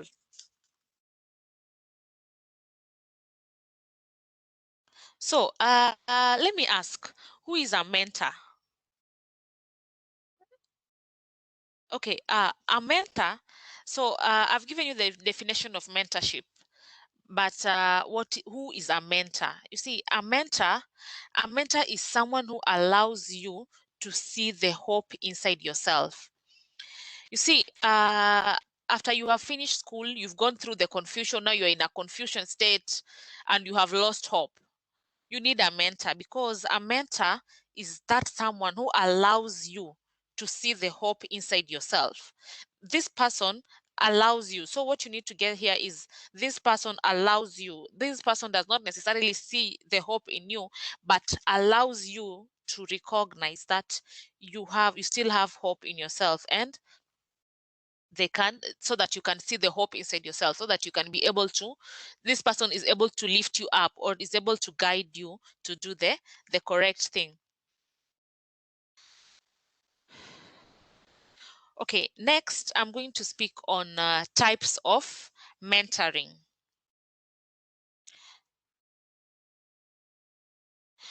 Okay, the different types, I'm going to speak about 3 different types of mentoring. There is the traditional mentoring, where we have a mentor and a mentee. They can be attached through a program or through your own, or in your own way. So the traditional mentoring is whereby you know this person, you've met with this person, you probably approach this person and ask them that you'd like them to be your mentor, and together you work on a program that can work between the two of you, and the person is able to mentor you in your career. Another one is distance mentoring. In distance mentoring, this is where you have a mentor. Probably it's even someone that you have never met, but you have like a relationship, like a distance relationship, where you have where you conduct your mentoring. This has actually been easier, especially through the internet and different networking schemes that enable people to connect. So through this distance mentoring, you don't know this person, or probably you know them, or you find someone whom you admire in LinkedIn or online in your career profession. You write them an email and ask them whether they can be your mentor, and you build a relationship, and you hold yourself accountable, and then this other person is also able to hold you accountable to different targets that you do, and you're able to grow The other one is group mentoring.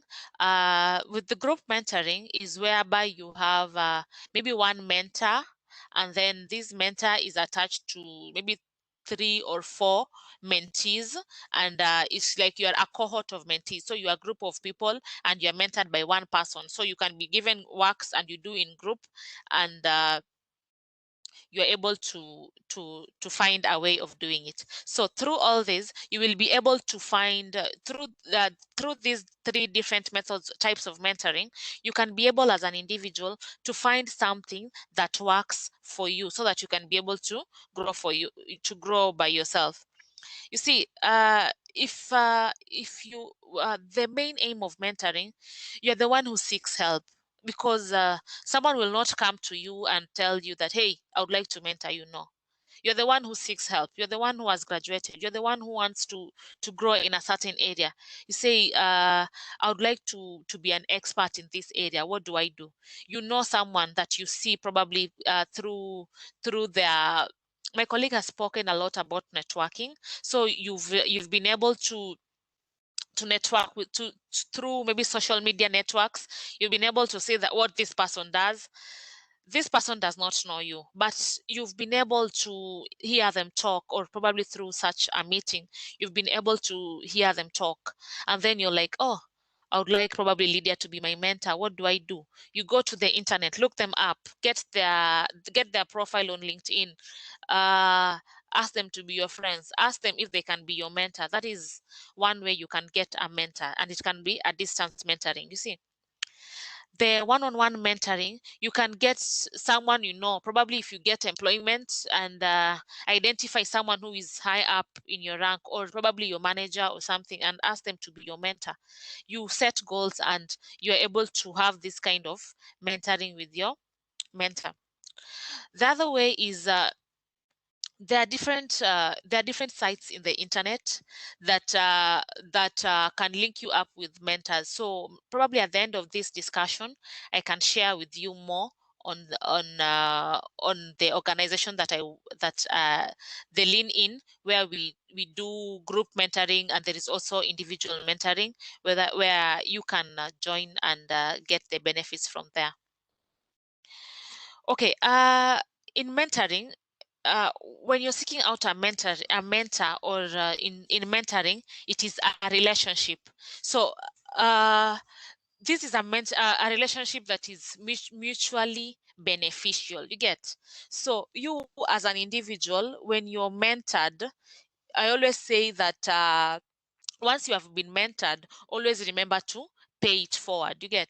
So when someone mentors you, you can also be a mentor to someone else. So as engineering graduates, you finish your engineering degree, there are probably some high school students who need mentoring. You can always mentor them. So in mentoring, since it is a mutually beneficial relationship, there are benefits to both the mentor and the mentee.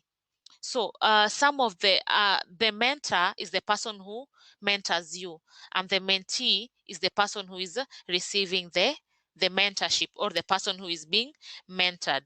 So some of the benefits of mentoring to the mentor are, one, you're able to give critical feedback. And then, as a mentor, you're supposed to be very honest with this person. So if you're very honest, you'll be able to give extremely critical feedback to the individual, to your mentees. And through this, you're also building your skills as an individual, because This will also help you to grow as an individual. Another one is it expands and reinforces one's knowledge. Being a mentor does not mean that you have learned everything or you are so knowledgeable in that area that you cannot learn so much. You can only learn so much. You can never finish learning. So when you mentor someone, you're also able to learn more from your mentee. You're able to get some knowledge from your mentee. So it also expands your knowledge. Another benefit is you're able to learn leadership skills. You see, when you've graduated, you probably want to you'll probably get into the job market or your business or whichever place you go to. And if you are mentoring someone, you will be having leadership skills because you will have time management skills because you will have to be setting time limits and targets. You'll be able to set targets. So when you go looking for a job and you ask, have you ever been a leader? You say, yes, I have mentored these people, and through this, I've been able to gain these, and these skills that are able to help me in this, and this way. You see, so through that, you're able to grow yourself as an individual. Another benefit also of mentoring is you get a higher sense of self-awareness. This is because when you're mentoring someone, you have to be very critical of this person. So when you're critical of this person, you also have to examine yourself. So when you get a higher sense of self-awareness within yourself, you will be able to see what are some of your own weaknesses. How can you improve on your own weaknesses? So you will be able to identify your weaknesses, and you will be able to improve on them, and this will be able to assist you. Okay. Next, I'm going to speak on benefits of mentoring to a mentee. These will mostly apply to those of you who are graduating or who are seeking careers, or as students as you're growing or as you're graduating. The benefits of having a mentor is, one, you are able to grow your professional networks. When you get your mentor is probably someone in the field that you want to grow in. This person knows someone else who knows someone else. So you will be able to grow your professional network. So when you have your mentor who tells you, like, you need to do this, go get this book and read this book, they already know something about that book that will help you. Or you're interested in this area, probably they have a colleague whom they went to school with who is in that area. They'll be able to link you up and tell you, I know someone, call this person and he will give you more information on that. They will go ahead of you, and they will be able to connect you to more other people. Another thing, if you have a mentor, you will be able to navigate workplace challenges. You've probably graduated, you've just gotten your first job, you've gone to a new work environment, you don't know what is expected of you. But if you have a mentor, the mentor will be able to tell you that when you go, this is what to expect. So when you know what to expect, you will be able to know how to navigate the different challenges that you get when you get to a workplace. Another benefit also will be you'll be able to learn how to influence others. When you are a mentee, in a mentor-mentee relationship, the mentee is the one who drives the mentorship. So if you have a mentor, you are the one who calls your mentor or emails your mentor and sets up meeting. When you go looking for your first job, or when you go looking for a job, you will probably say, I have very good, in your CV, you say, I have good negotiation skills. I'm able to solve problems. And then they'll ask you, how have you been able to do that? Can you demonstrate? Since you've already learned how to break ice with people, these are questions that you can easily navigate and get the job that you want. Another benefit that accrues to the mentee also is you will be able to learn leadership skills. you see, when you're being mentored, you normally have notes that you keep. So you'll keep notes. When you meet next time, you will be able to tell your mentor that this is what we discussed. This is how far we have gone. These are the milestones that we need to achieve. These are the next action steps that we need to take. So you see, those are the skills of a leader. So a leader needs to know how to do reports. You'll be able to learn your report writing skills. You'll be able to know your time management skills. So these are some of the benefits that will accrue to you as the mentee. Another benefit will also be you'll be able to explore different opportunities. If you have a mentor will be able to teach you a mentor has already seen what is ahead of you. You get. So they normally say that the best way to learn is through experience, which is very true, right? But but you don't have to necessarily learn from your own experiences. You understand?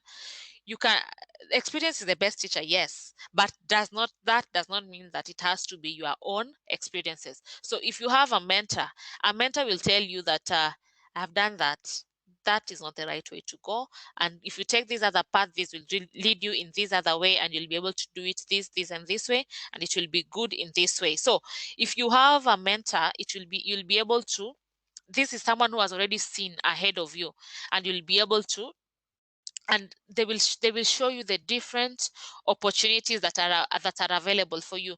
Maybe you have a fixed mind that I just want to do this.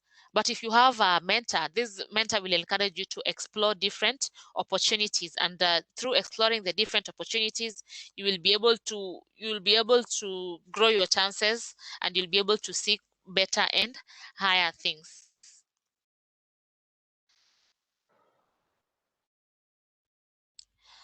Okay, when you're seeking a mentor, so I've spoken so much about what mentorship is, who is a mentor, what is mentoring, and how to go about it. So when you're seeking a mentor, there are some things that you need to put into consideration. That those are the principles of mentoring. One is mutual benefits. This is a mutual beneficial relationship. So this is a relationship that has to benefit you as an individual, and also for the mentee, the mentor will also be able to benefit from this relationship. So if you're seeking career growth, this mentor will also be able to examine themselves and be able to also benefit from the conversations that you have. The other thing is, another principle of mentoring is confidentiality. You see, when you get a mentor, this is someone whom we normally say that you leave yourself bare, or you open yourself to this person. So it is exclusively important that the relationship or the mentorship is extremely confidential, because with your mentor, this is someone that you share very personal things, and this information needs to be very confidential. Another principle of mentoring is honesty. So when with your mentor, so as the mentee and the mentor, you need to be very honest with yourself first as the mentee or the mentor, so that you are able to give very honest feedback, and when you're honest, you are able to have a starting point where you're going to start from, and how you're going to work on this kind of relationship. So when you're seeking your mentor, you normally have to have goals. And I'm going to take you through a principle called the SMART principle. In the SMART principle, it's an acronym. You have to set goals in the mentorship program. So when you're seeking a mentor, you have to have goals. What do you want to achieve? Why are you seeking this mentor? So so for S, we have is specific. You have to be very specific. You see, mentoring is not therapy. When you're seeking a mentor, you're not seeking therapy. So you have to be very specific. What do you want? from this mentor, so that when you're seeking someone, probably you've approached someone on LinkedIn, you have to be very specific what you need from this person, so that you do not divert from the main goal of the mentoring process. You're meeting someone does not know you, you want to introduce yourself, so you have to be very specific of what you want. So the one of the goals is specific. The relationship has to be very specific.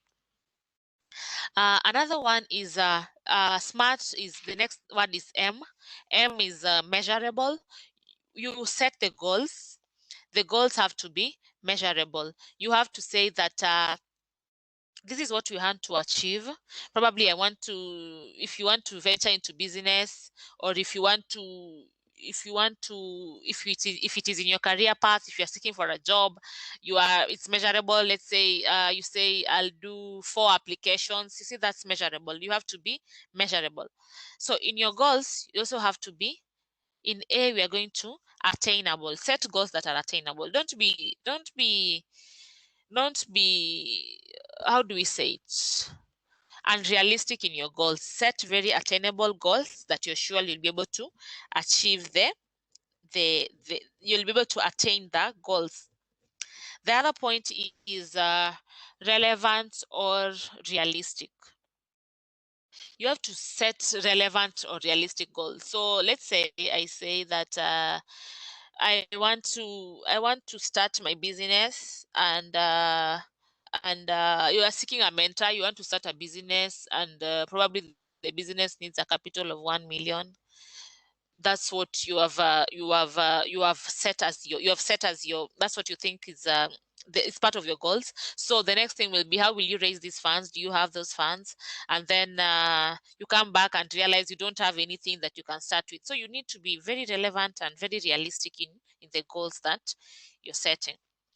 And then the goals also have to be timely. You have to set a time limit on how you're supposed to achieve the goal. So they have to be timely, or they have to be time bound. You have to set targets or goals that are time bound. Maybe in 6 months, I want to have learned project management. How are you going to do that? You have to set the goals that are quite realistic, and you'll be able to achieve them.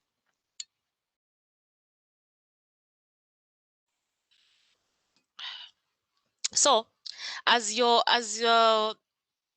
I'm concluding, I'm encouraging us to seek for a mentor. But as you're seeking for a mentor, there are qualities that you have to look for in a mentor. A mentor, so one of the qualities is, this has to be someone who has the desire to develop and help each other. So look for someone who is able, when you approach someone, you'll be able to know whether this person will be willing to assist you or not from the way that they respond to you. Actually, when I was starting this journey of mentorship, or when I was seeking out a mentor, I approached several people, or I wrote emails to several people. But there are some who just can't hold a conversation. You get? There are people who are not willing to share information with you. So you need to be able to learn how to read such signs, so that you'll be able to get a mentor who is able to develop you. Another thing is the mentor has to have the ability and availability to commit real time and energy into the relationship. Okay, this mentorship is quite it's quite hectic, because you're seeking a mentor from someone who has their daily busy schedule, right? So you have to get someone who is willing, or has the ability and availability to commit their time and energy into the relationship. The other thing will also be, you have to seek someone who has the skills, the relevant skills in the industry, or in your area of expertise. Look for someone who has skills in the area that you would like to develop.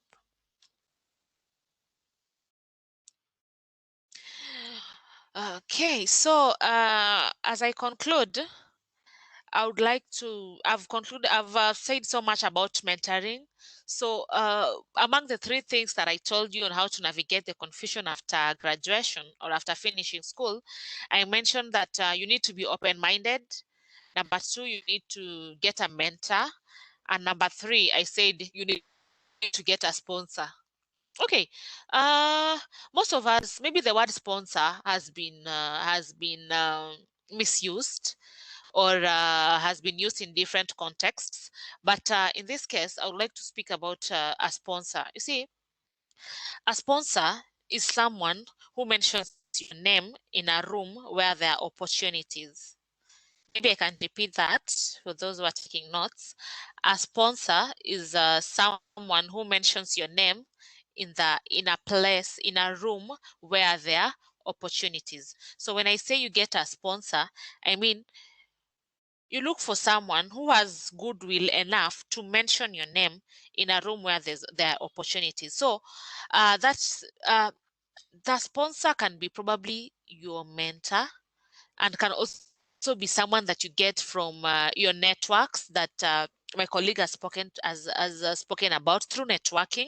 Through networking, you can get sponsors. These are people who know you, and then they'll be able to exhibit your works. Probably they'll be in a meeting somewhere, and then they'll say, we need someone who can design for us a pump. I need a pump that does this and that and does this and that. So probably someone who is in an organization somewhere. And then this person, so since this person knows me, Lydia, I work for Davies and Shartleaf and we sell pumps. And then this person will say, oh yes, I know someone. I know Lydia somewhere. Lydia will give you a good pump. And then you see, so that is what I call a sponsor. So as you finish school, try and network. That's just as my colleague has spoken about. Try and network and get sponsors. You just don't need one sponsor because some of these opportunities just don't happen. Just don't happen. Some jobs are never advertised, but if you have someone who can mention your name somewhere and say, "Oh, I know someone who can do that," you'll be able to get these opportunities.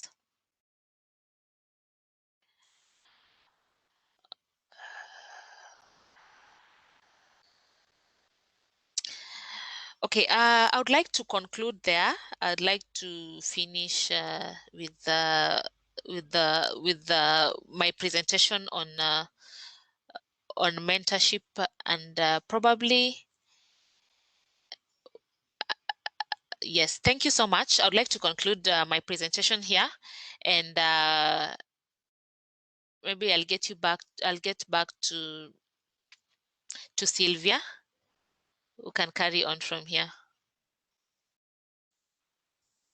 Thank you. Right. Thank you. Thank you. Thank you very much, Lydia. Wow. Thank you so much for telling us about mentorship and the types of mentorship, what mentoring really is, the importance of being open-minded, getting a mentor, and getting a sponsor. We have gained so much from you. And wow, 4 speakers down, ladies and gentlemen, I don't know if your brain feels as nourished as mine. I feel like I am full of insight and knowledge and very energetic. Before we proceed, I would like to welcome Martha. First of all, she had a story to tell us, and I believe we'd all love to hear from her. Martha, are you okay with sharing with us now? Let's try and see. I might be okay, but Zuko might decide otherwise. Can you hear? Yes, we can hear you quite well. Wonderful. I'll try and make this quick. Unfortunately, I have another engagement at 4:30, and I really wanted to take questions from any of the attendants who are here today. And so what I'll do is I'll take about 2 minutes to answer the question, which is, what do I do? Because I realized I said I'd say it at the end, and then I finished presenting and just kept moving. So I'll start here. My name is Martha. I'm an electrical engineer by training. I did electrical and electronics at University of Nairobi, graduated in 2013. And then in 2017, I went to England to the University of Southampton on scholarship and did my master's in power systems and renewable energy. So let's start there. That is what I studied in school. What do I do for a living? I started out as a management trainee at what was then called Rift Valley Railways. It was a 1-year program where they took in engineers and other professionals to join their management training group. I joined in the rolling stock department, which means the department that maintains and responds to accidents that involve locomotives and wagons, which common language we call trains. So I started by being a fundi for trains. I did that for a year, and then I moved on to Kenya Power, again as a graduate trainee, but primarily because I wanted to move into the energy sector, and Kenya Power has a really good graduate training program, especially for electrical engineers.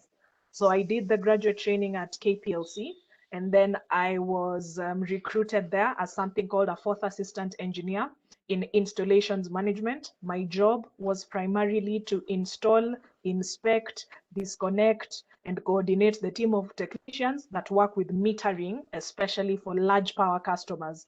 So those are factories, buildings, offices. We call them commercial and industrial customers. I used to be a meter reader, meter installer, meter inspector for that kind of thing. I worked in KPLC until 2018, and then I moved into the renewable energy sector, where I've been working since as a project manager. Brian, I think, had the best description for what project management is. It is literally everything, everything that you know how to do and that you don't know how to do. So in the context of renewable energy, it is everything from me scouting for hydrology, for hydro sites, inspecting equipment that we need to use, commissioning lines, having meetings with barazas of wazee to tell them why this is a good project, and so on and so forth. So it's very interesting for me because it's very dynamic. And so that's what I've been doing for the last, well, 3 years now, since 2019. I work as a project manager for renewable energy projects, and I currently do that in a company called Voltalia, which is a French company that builds solar, hydro, wind, well, develops and builds solar, hydro, and wind projects across several countries. So that is a bit of my own career journey, my own background. I already shared with you some of the information that I had regarding, regarding the lessons that I've picked up in that journey. I wanted to state, because this usually comes up as the first question most times, yes, I will leave a copy of the slides that I presented today with Sylvia. I'll send her a PDF version of these PowerPoint slides so that you can have some points of reference later, as well as, because I am an African and in our culture, we don't show up to people's houses empty-handed. Before I came for today's talk, I had crowdsourced information from several of my colleagues on what they wished they knew when they were graduating from engineering school. And so I compiled that information for you in a document that I will also share with Sylvia. Thank you very much for having me. I would really like to take 1 or 2 questions before I leave at 4:30. And so the floor is all yours. Thanks. Thank you. Thank you for sharing that, Martha. And on that note, we will be sending all this material that we get to all those who registered. So ensure that you register for this event, ensure that you are registered, and you will get all the material that will be sent to your emails to make it easier for everyone to access it. Thank you. Since you are about to leave, I think it would be easier if we just give you 1 or 2 questions and allow you to leave in advance and maybe prepare for your next meeting. So Martha, thank you for the powerful presentation and for sharing with us what you have shared with us. But if we were to ask you what exactly, you've shared with us quite a number of things, and you also told us that learning is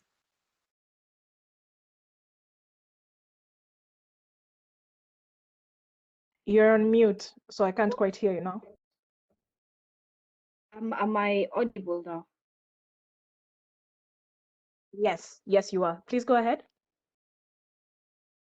Great. I was saying it would be better if we get to ask you a question or 2 so that you may be able to leave and prepare for your next engagement, if that would be the best option for you.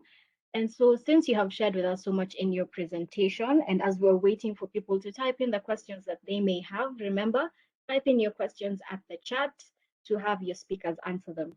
You've shared with us a brilliant presentation, Martha, and as you have told us, learning is forever. But if we were to ask you, what do you feel prepared you the most for your career, this early years in your career? What is the one thing that was most important to you? Well, thanks, Sylvia. That's an interesting question. I don't think there's just one thing, but if I was to completely narrow it down to what prepared me the most at the beginning, is the ability to say yes to things, even things that I didn't know what they were about. So I think it was Lydia who talked about being open-minded. I can assure you, when I was leaving University of Nairobi, I had never ever thought of working for railways, because it wasn't, one, it wasn't advertised very much. Two, I grew up at a time when the train was not working, so I didn't have any attachment to it. And so I guess the answer here is, I said yes before, I guess, the fear kicked in, so that I said no. And that ability to say yes to opportunities has been, for me, the most instrumental tool I have had to grow my career.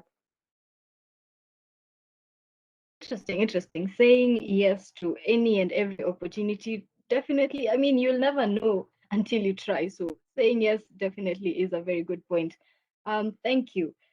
Another question: is there anything that you would have done differently this far?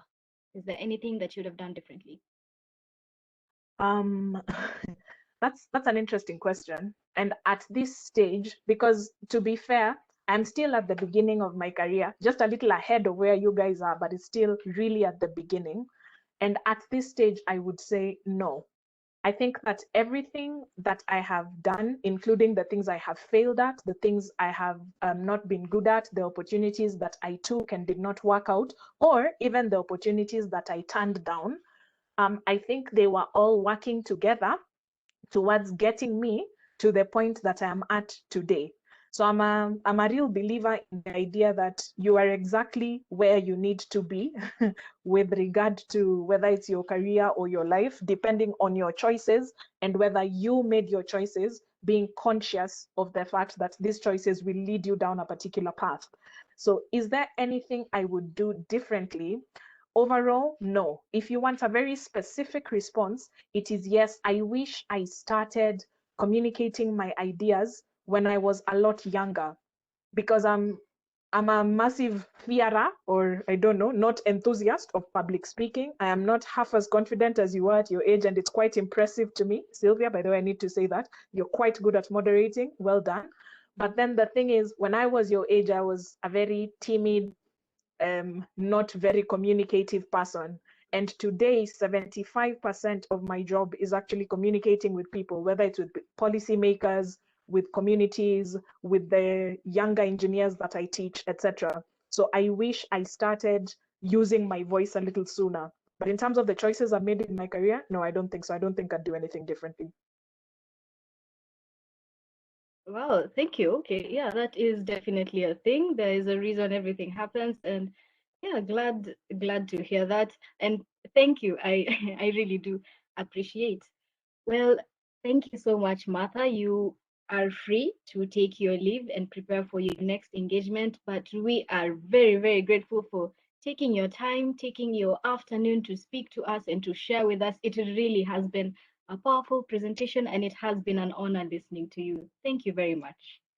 Thank you for having me. And just to let you know, we are all out here rooting for you. We are all very interested in your success.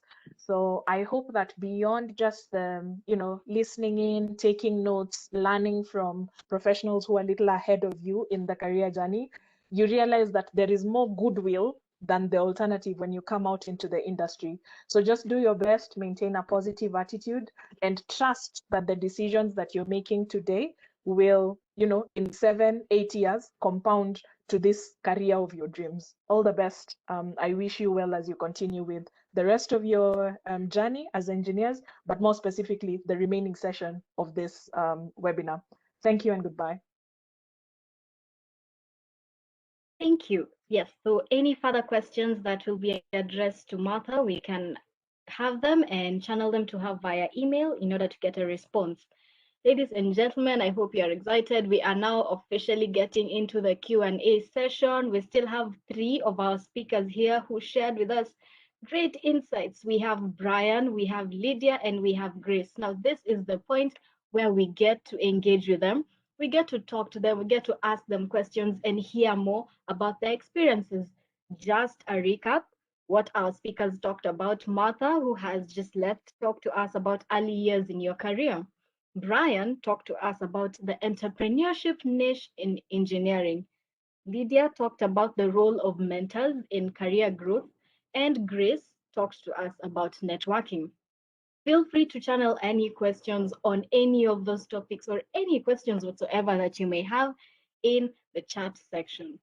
As we get started, maybe I could have a question that is, well, for Brian, but all our speakers are welcome to answer.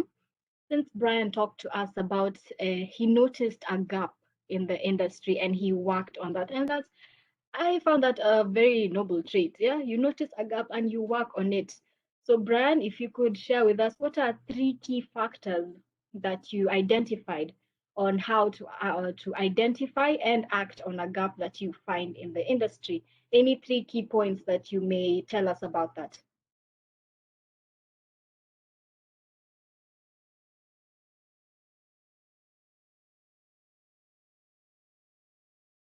Sorry, Sylvia, just come again. Oh, great. I was asking you, when you spoke to us, you told us about how you noticed a gap in the industry and you used that, you leveraged that, and you were able to use that with your skills to fill that gap. So any 3 key points or key factors that you can tell someone to use in maybe identification and filling a gap in any place in the industry that you may find? I think I will refer heavily to what Martha just said. I think she's left the call already.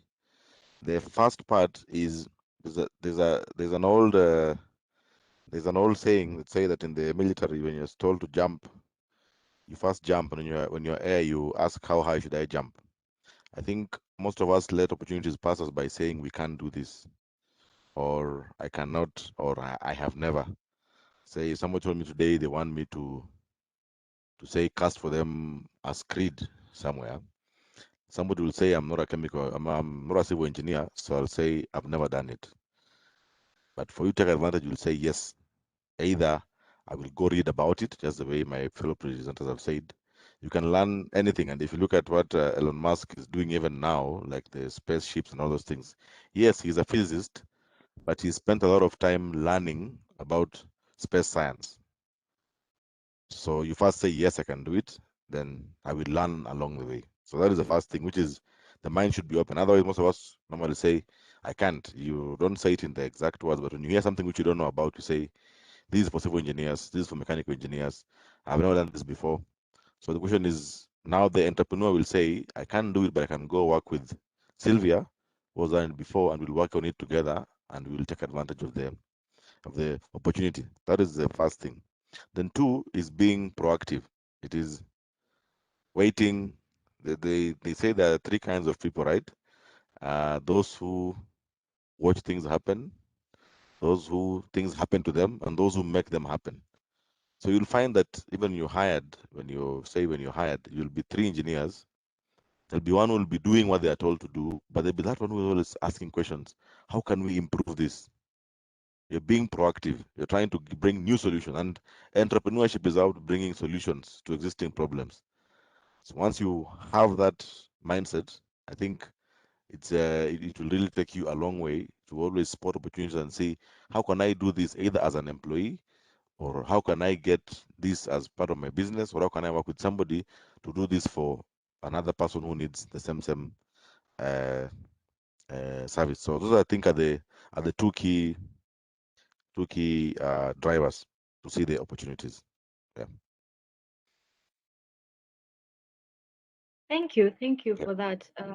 Grace, Mm. could you add on any other key factors that you believe in as well?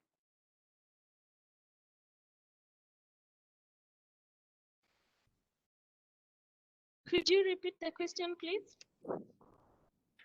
Sure. The question was, in noticing gaps in this current industry, in identification of gaps and acting on them, what do you think are 3 key factors to consider? I think Brian has really captured it so well, but my strongest point among the ones that he has stated is being proactive. because proactivity is what is going to help you come up with a solution. So yeah, I'll simply stress on what Brian has said. Proactivity is very important, because once you're proactive, you'll do research, you'll consult, you'll try to look for partners, etc. So yeah, that is what I can say. Thank you. Thank you, Grace. Proactivity is key. Lydia, do you concur? Do you have anything else to add? Okay, Sylvia, okay, I agree with what they say. And maybe I can just add this, that as an individual, you need to like examine yourself, or discover or understand your unique ability. Once you're able to discover your unique ability, you can be able to change that into a business, because we are all gifted differently, and you may have that unique character that you have, that you can transform it into a business, and that is one thing that can boost your career as an entrepreneur, or can help you venture into entrepreneurship. That's what I can add to what my colleagues have said. Thank you for adding on to that. I think all those are very good answers, and very good points that we can put into consideration and practice them very well. Again, another question. There are various programs that people get engaged in. Brian talked about how he got into the Unilever program, and all these programs are shared everywhere. But do you have any tips on where being active on the internet, maybe most people know that these programs are usually there and they've had it over and over again, look for them, join them, but how exactly do you get into that? Do you just Google programs like this, or do you have any points that you would give people on how to get involved with these programs and where they can get these opportunities? We can have Grace answer first.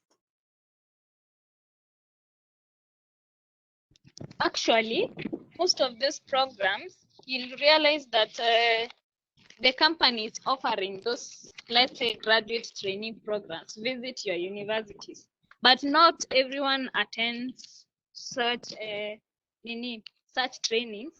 And most of the times you find, for example, it's IEE who has partnered, let's say with KPLC, let's say with Mabati Rolling and such stuff. So basically, what you look at is what which company is having such, or rather what you can leverage on is which company is going to be having a training session in your university, because mostly I know them, they do that most of the times, especially the graduate training programs, let's say from Centum, KPMG. I saw them Total, I saw them visit universities. So you don't even need to strive so much going online or anything. It's just waiting for them and making sure that that day when that specific company is having that training or program in your university, you are present for the session, because they are going to give you the tips. And now, because probably of the COVID, still the information is online. Like PricewaterhouseCoopers, KPMG, let's say ASMA Bati Rolling, we also have a graduate training program. Centum, they have a graduate training program, and so on. KPLC too has that. Right now, you have to go online and also look for networks around from people who are in those companies. For example, let them give you the information and tips on how to go about it. And that is why I was stressing about the point of networking, because they're able to guide you on such stuff. Thank you. Thank you. Yeah, those are good points. Networking is important, and yeah, some of the universities actually do have these programs. Thank you. Lydia, do you have any points to add on? Okay. Okay, I had quite a number of points, but they are now disappearing. But let me try and get them back. Okay. One, on the graduate trainee programs, I would like you to all know that they are very highly competitive programs. that seeks out to get the best. So one of the things that you need to know, they're always advertised everywhere in all sites. When you're looking for jobs, there are several sites like there's Career Point. There's one called Career Point. There is Brighter Monday. There are several sites that advertise these jobs, and you will get them there. That is where you might get them. Now, once you get the graduate trainee program, you need to be it is not just an application that you wake up in the morning and decide, I'm going to apply for this job. No, you will not get it, because like I've said, it is a highly competitive program. So you really need to do your research about that company that you'd like to apply for. And then the other thing you have to do like extensive research on this company. You want to join this graduate trainee program. How are you going to do it? This and this is what this company does. This is what it requires. Another thing that normally kicks most people out is on graduate trainee programs are the aptitude tests. I guess almost all the graduate trainee programs I ever applied for, they all had aptitude tests. So you have to prepare for an aptitude test. You have to look for questions, commonly asked questions. There are several sites that normally gives guidelines on how to do the graduate trainee programs, how to do the aptitude test. So you have to look for the sites, get those questions, work on them, try and do them. There used to be a site called India Bix. It has a lot of questions on aptitude test, because that is one area that thousands and thousands of people are normally kicked out. So with the graduate trainee programs, they normally have like several stages. So once you're lucky enough, or once you've prepared enough for the aptitude test, which is normally the first thing that kicks out most people, you've moved to the next stage. So you have to really prepare yourself for the interview stages, because they normally ask for for presentations. You have to work on your presentation skills. Some have some group programs where you have to work on, and that can help you get the graduate trainee programs. Next, I would still go back to my first point. Be very open-minded. You see, when you finish school, we all want graduate trainee programs. I don't remember anyone who did not want a graduate trainee program, but you need to be very open-minded. Apart from the graduate trainee programs, there are some organizations that offer internship programs that translate into jobs. That is in our organization, Davies and Shatcliffe, that is the sure way that you'll get employment in Davies and Shatcliffe, because it normally advertises for internship. So when you get the internship, you're trained for a period of time. Depending on how you perform, you are absorbed into the work program. So you have to also be very open-minded. Just don't close your minds that, no, I have to get a graduate training programs. No, they are not. There are many, yes, but they also don't take very many people. So you need to be also open-minded when you're applying for your jobs, or when you're finished school, and apply for every other job, not only the graduate trainee programs. That's all I can add. Thank you. Great. Thank you. Those are very good points, very good programs. We will take note of that. Brian, anything you can add?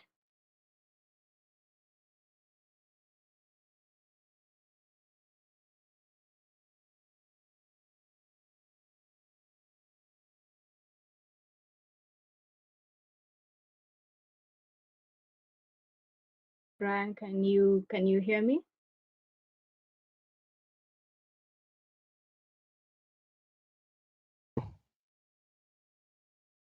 Hello.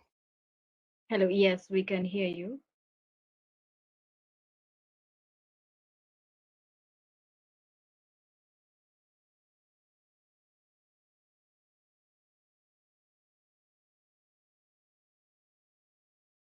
Sorry, Brian, we can't get you again.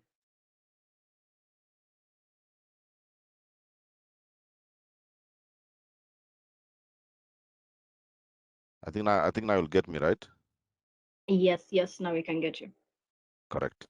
So I was saying, like, during our 5th year, we actually deliberately used to spend half an hour every day in the library after studying the main engineering job, just to understand how the tests work, aptitude tests, and we actually got better at it, and we could be able to pass more and more interviews. But then after that, there is a personal tests, which you now go and meet them in person. You do presentations.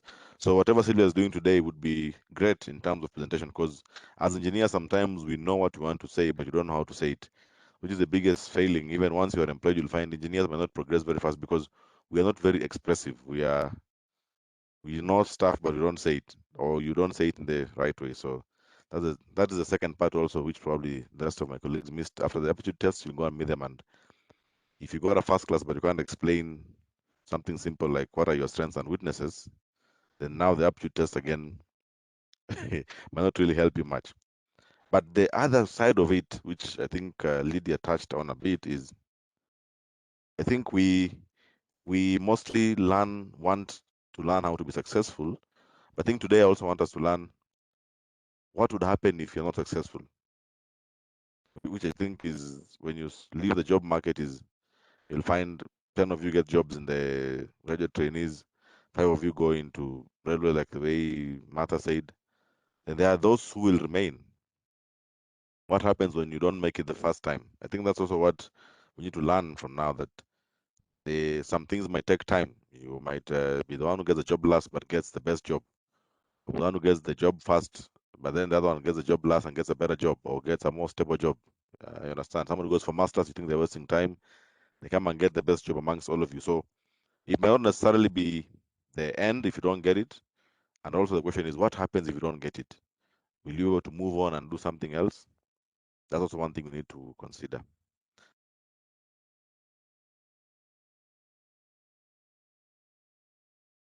All right, thanks. That's actually a very good point, because well, anything can happen. But as Martha said, things do happen for a reason, so you never know. But thank you so much for your great insight. Maybe for our final question, again, if you have any other questions that have not been addressed in this forum, feel free to channel them and we can relay them to our speakers via email.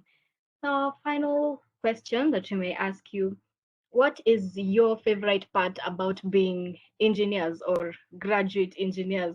I think most of us here qualify as student engineers, and then your graduate engineers or engineers. What is your favorite part? Yeah, let's end it on a high note. What do you love about what you do? Lydia, what do you love about it?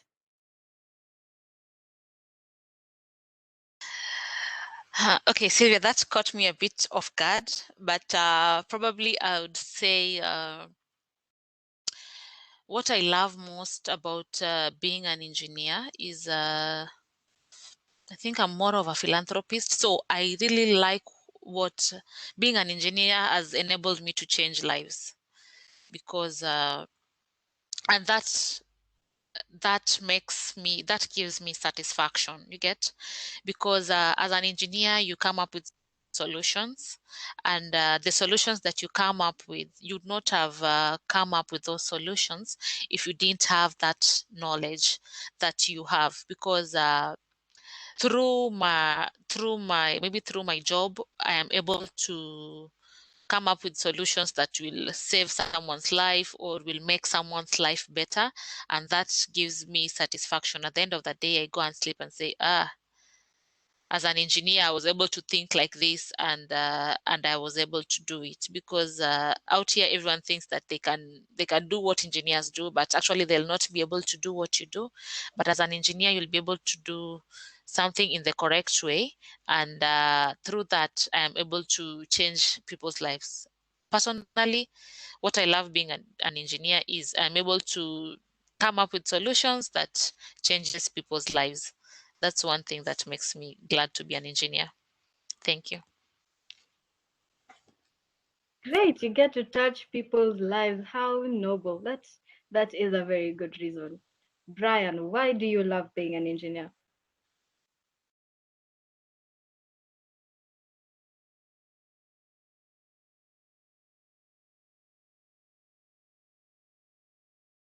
Told me so. I can do what another can do. Brian, we can't get you quite clearly. You're a bit far off. Is what Your volume seems to be low.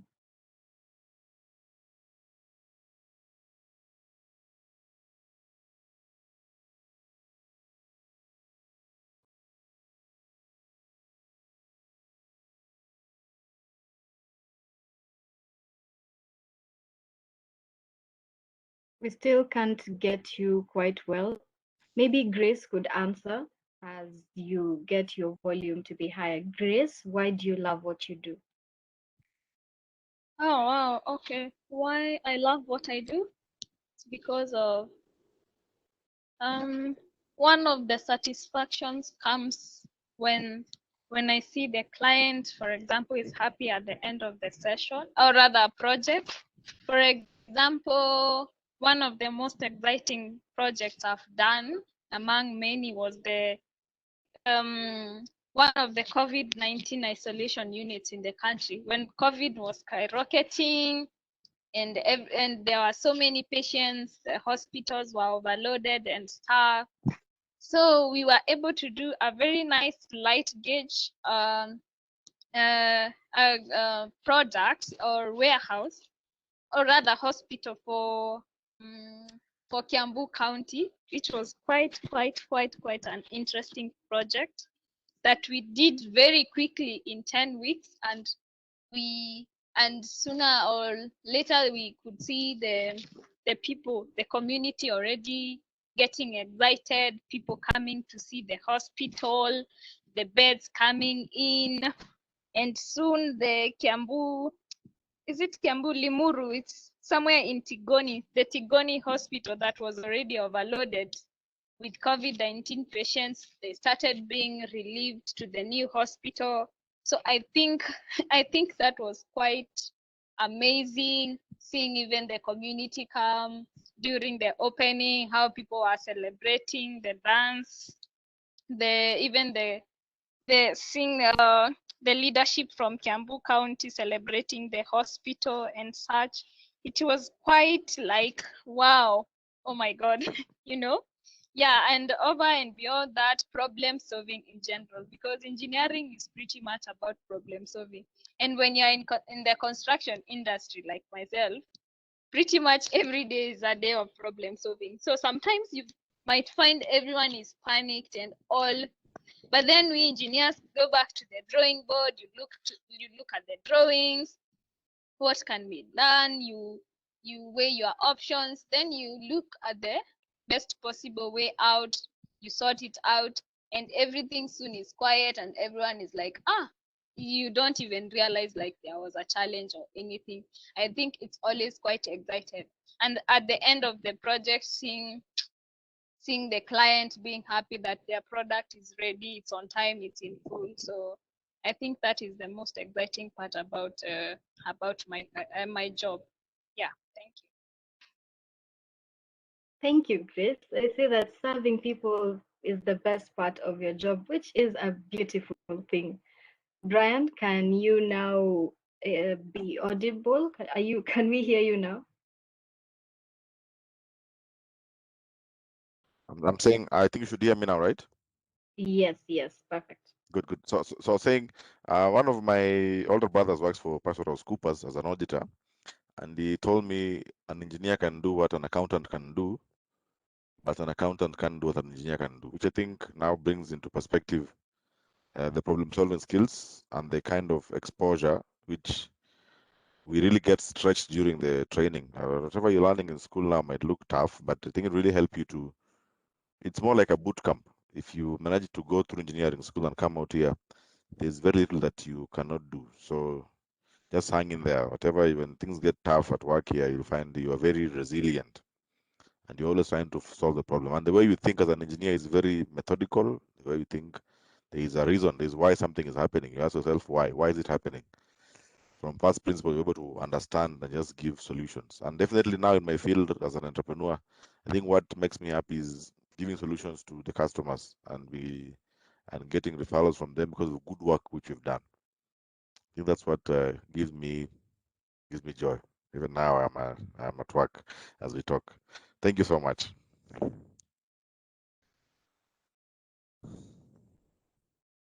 Great. It's good to see that even now you're at work. I mean, look at the people that we have speaking speaking to us this afternoon, giving themselves that their service is the best part of their jobs.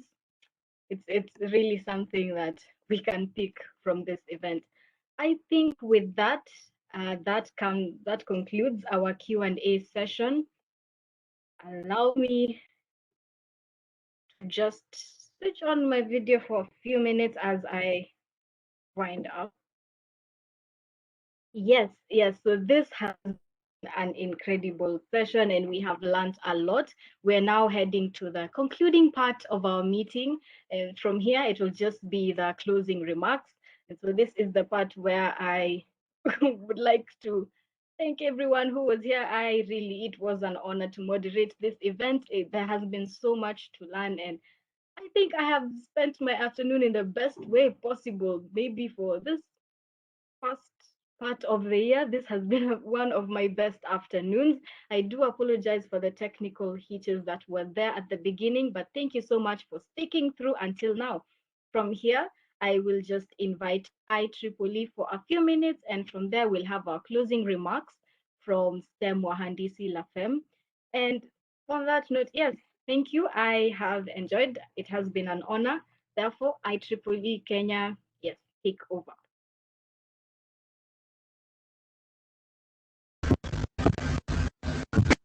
Hello, Celia. I hope you can hear me. I can hear you, but it's breaking. You're breaking. How about now? Yeah, the communication is breaking a lot. Okay. Why? Because I'm on a very stable Safaricom connection. How about now? I'm refreshing something. Maybe. It's still breaking quite a lot. We can't hear you consistently. We can't hear you quite well. Maybe we can just keep talking as it stabilizes. My name is Kitinji Kuriogi, and I'm the current chair of IEEE Young Professionals. Unfortunately, also, I think I'm not able to share my slides because I'm using a browser on a Linux machine and all the bots kind of closed. So, as I was saying, my name is Kitinji Kuriogi, and I'm the current IEEE chair, Kenya section. Basically, what we do as IEEE Young Professionals is exactly what the speakers have been able to do today. This to do with leadership, things to do with entrepreneurship, more like with businesses, networking, provide mentors, and so much more. And maybe I think today I was more of a student than the way I'm used to be as maybe as a host or as a speaker, because I've been able to learn a lot. I think through this session more than some of the previous sessions that I've attended, maybe as a speaker. And to be very honest, I think we need more of this because the way the speakers have really articulated points from the graduate or young professional point of view, I can say they have really poured out their heart. And that way, that is more important than anything else. Another thing is, apart from the mentorship, maybe that media was talking about, IEEE also provides a kind of I'll call it structured kind of mentorship where you can be. Can you hear me, Sylvia? Yes, we can hear you, but it's a bit. Your communication is a bit broken. You can't clearly make out what you're saying. Or is the problem on my end? Grace, Brian, can you hear it well? Maybe it's Brian, am I okay on the end? Pardon? I'm asking if I'm okay on Brian's end, maybe that could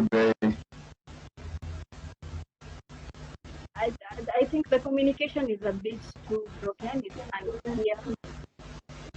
Unless anyone else is having very clear communication, but I think it's a bit too broken. Maybe you can write in the chat box what you wanted to say, because there's a lot of noise from your end and it's very loud. For earphones, it's quite loud. How Yeah. about now? Is it better? It's still a lot of noise. Okay. Maybe I'll just share the slides, or rather the information I was to share with you. That maybe those who are interested, they can have a look at them. Thank you. Back to you, Sylvia. Just a minute as I share information that I was supposed to print. Okay. Kivinji, yes, thank you. Just share with us what you intended to share, because I think the noise is a bit too much. But thank you so much. Thank you, IEEE, for helping, being part of the organizing team. We really are honored to have you grace our event and help us even set it up. Now we can have our closing remarks. Yes, you have shared with us in the chat box, so everyone feel free to share with us and connect with Kidunji on LinkedIn. Yes, thank you very much. Now we'll have our closing remarks from Grace. From then the event may be over. Grace, over to you. Okay, thank you so much, Sylvia. So you had told me to mention a bit about STEM Wahandisi La Femme. So basically, STEM Wahandisi La Femme is a STEM-inspired organization that mentors girls in rural Kenya to take STEM subjects. We do this by sharing our stories of experience since campus up to where we are now. And you can follow us online at Wahandisi La Femme on Twitter and STEM Wahandisi La Femme on Facebook. We are honored to be part of the organizing team for this webinar. It's our pleasure to always be in such forums. To our partnering organizers, BeeTheEngineer, Michelle Boit Foundation, FESTO Didactic, thank you so much for gracing the event. And let's keep inspiring the young generation. Much thanks to our great speakers for creating time to be with us. May God bless you so much. And to the JKUAT students who have spared their great time to be here for such a great session. Go and be great. You are armed now, and feel free to reach us and invite us for such sessions anytime. We are ready to participate, look for other speakers, do our very best to guide you as much as we can. It is our pleasure to always do it over and over again. So we are honored. Thank you so much. Thank you so much to the participants for the patience, for the questions. It has been such a great session. And I hope you are armed right now and you're going to put everything that you've learned into practice. So go and be great. Thank you so much, guys, and have a good evening. Thank you.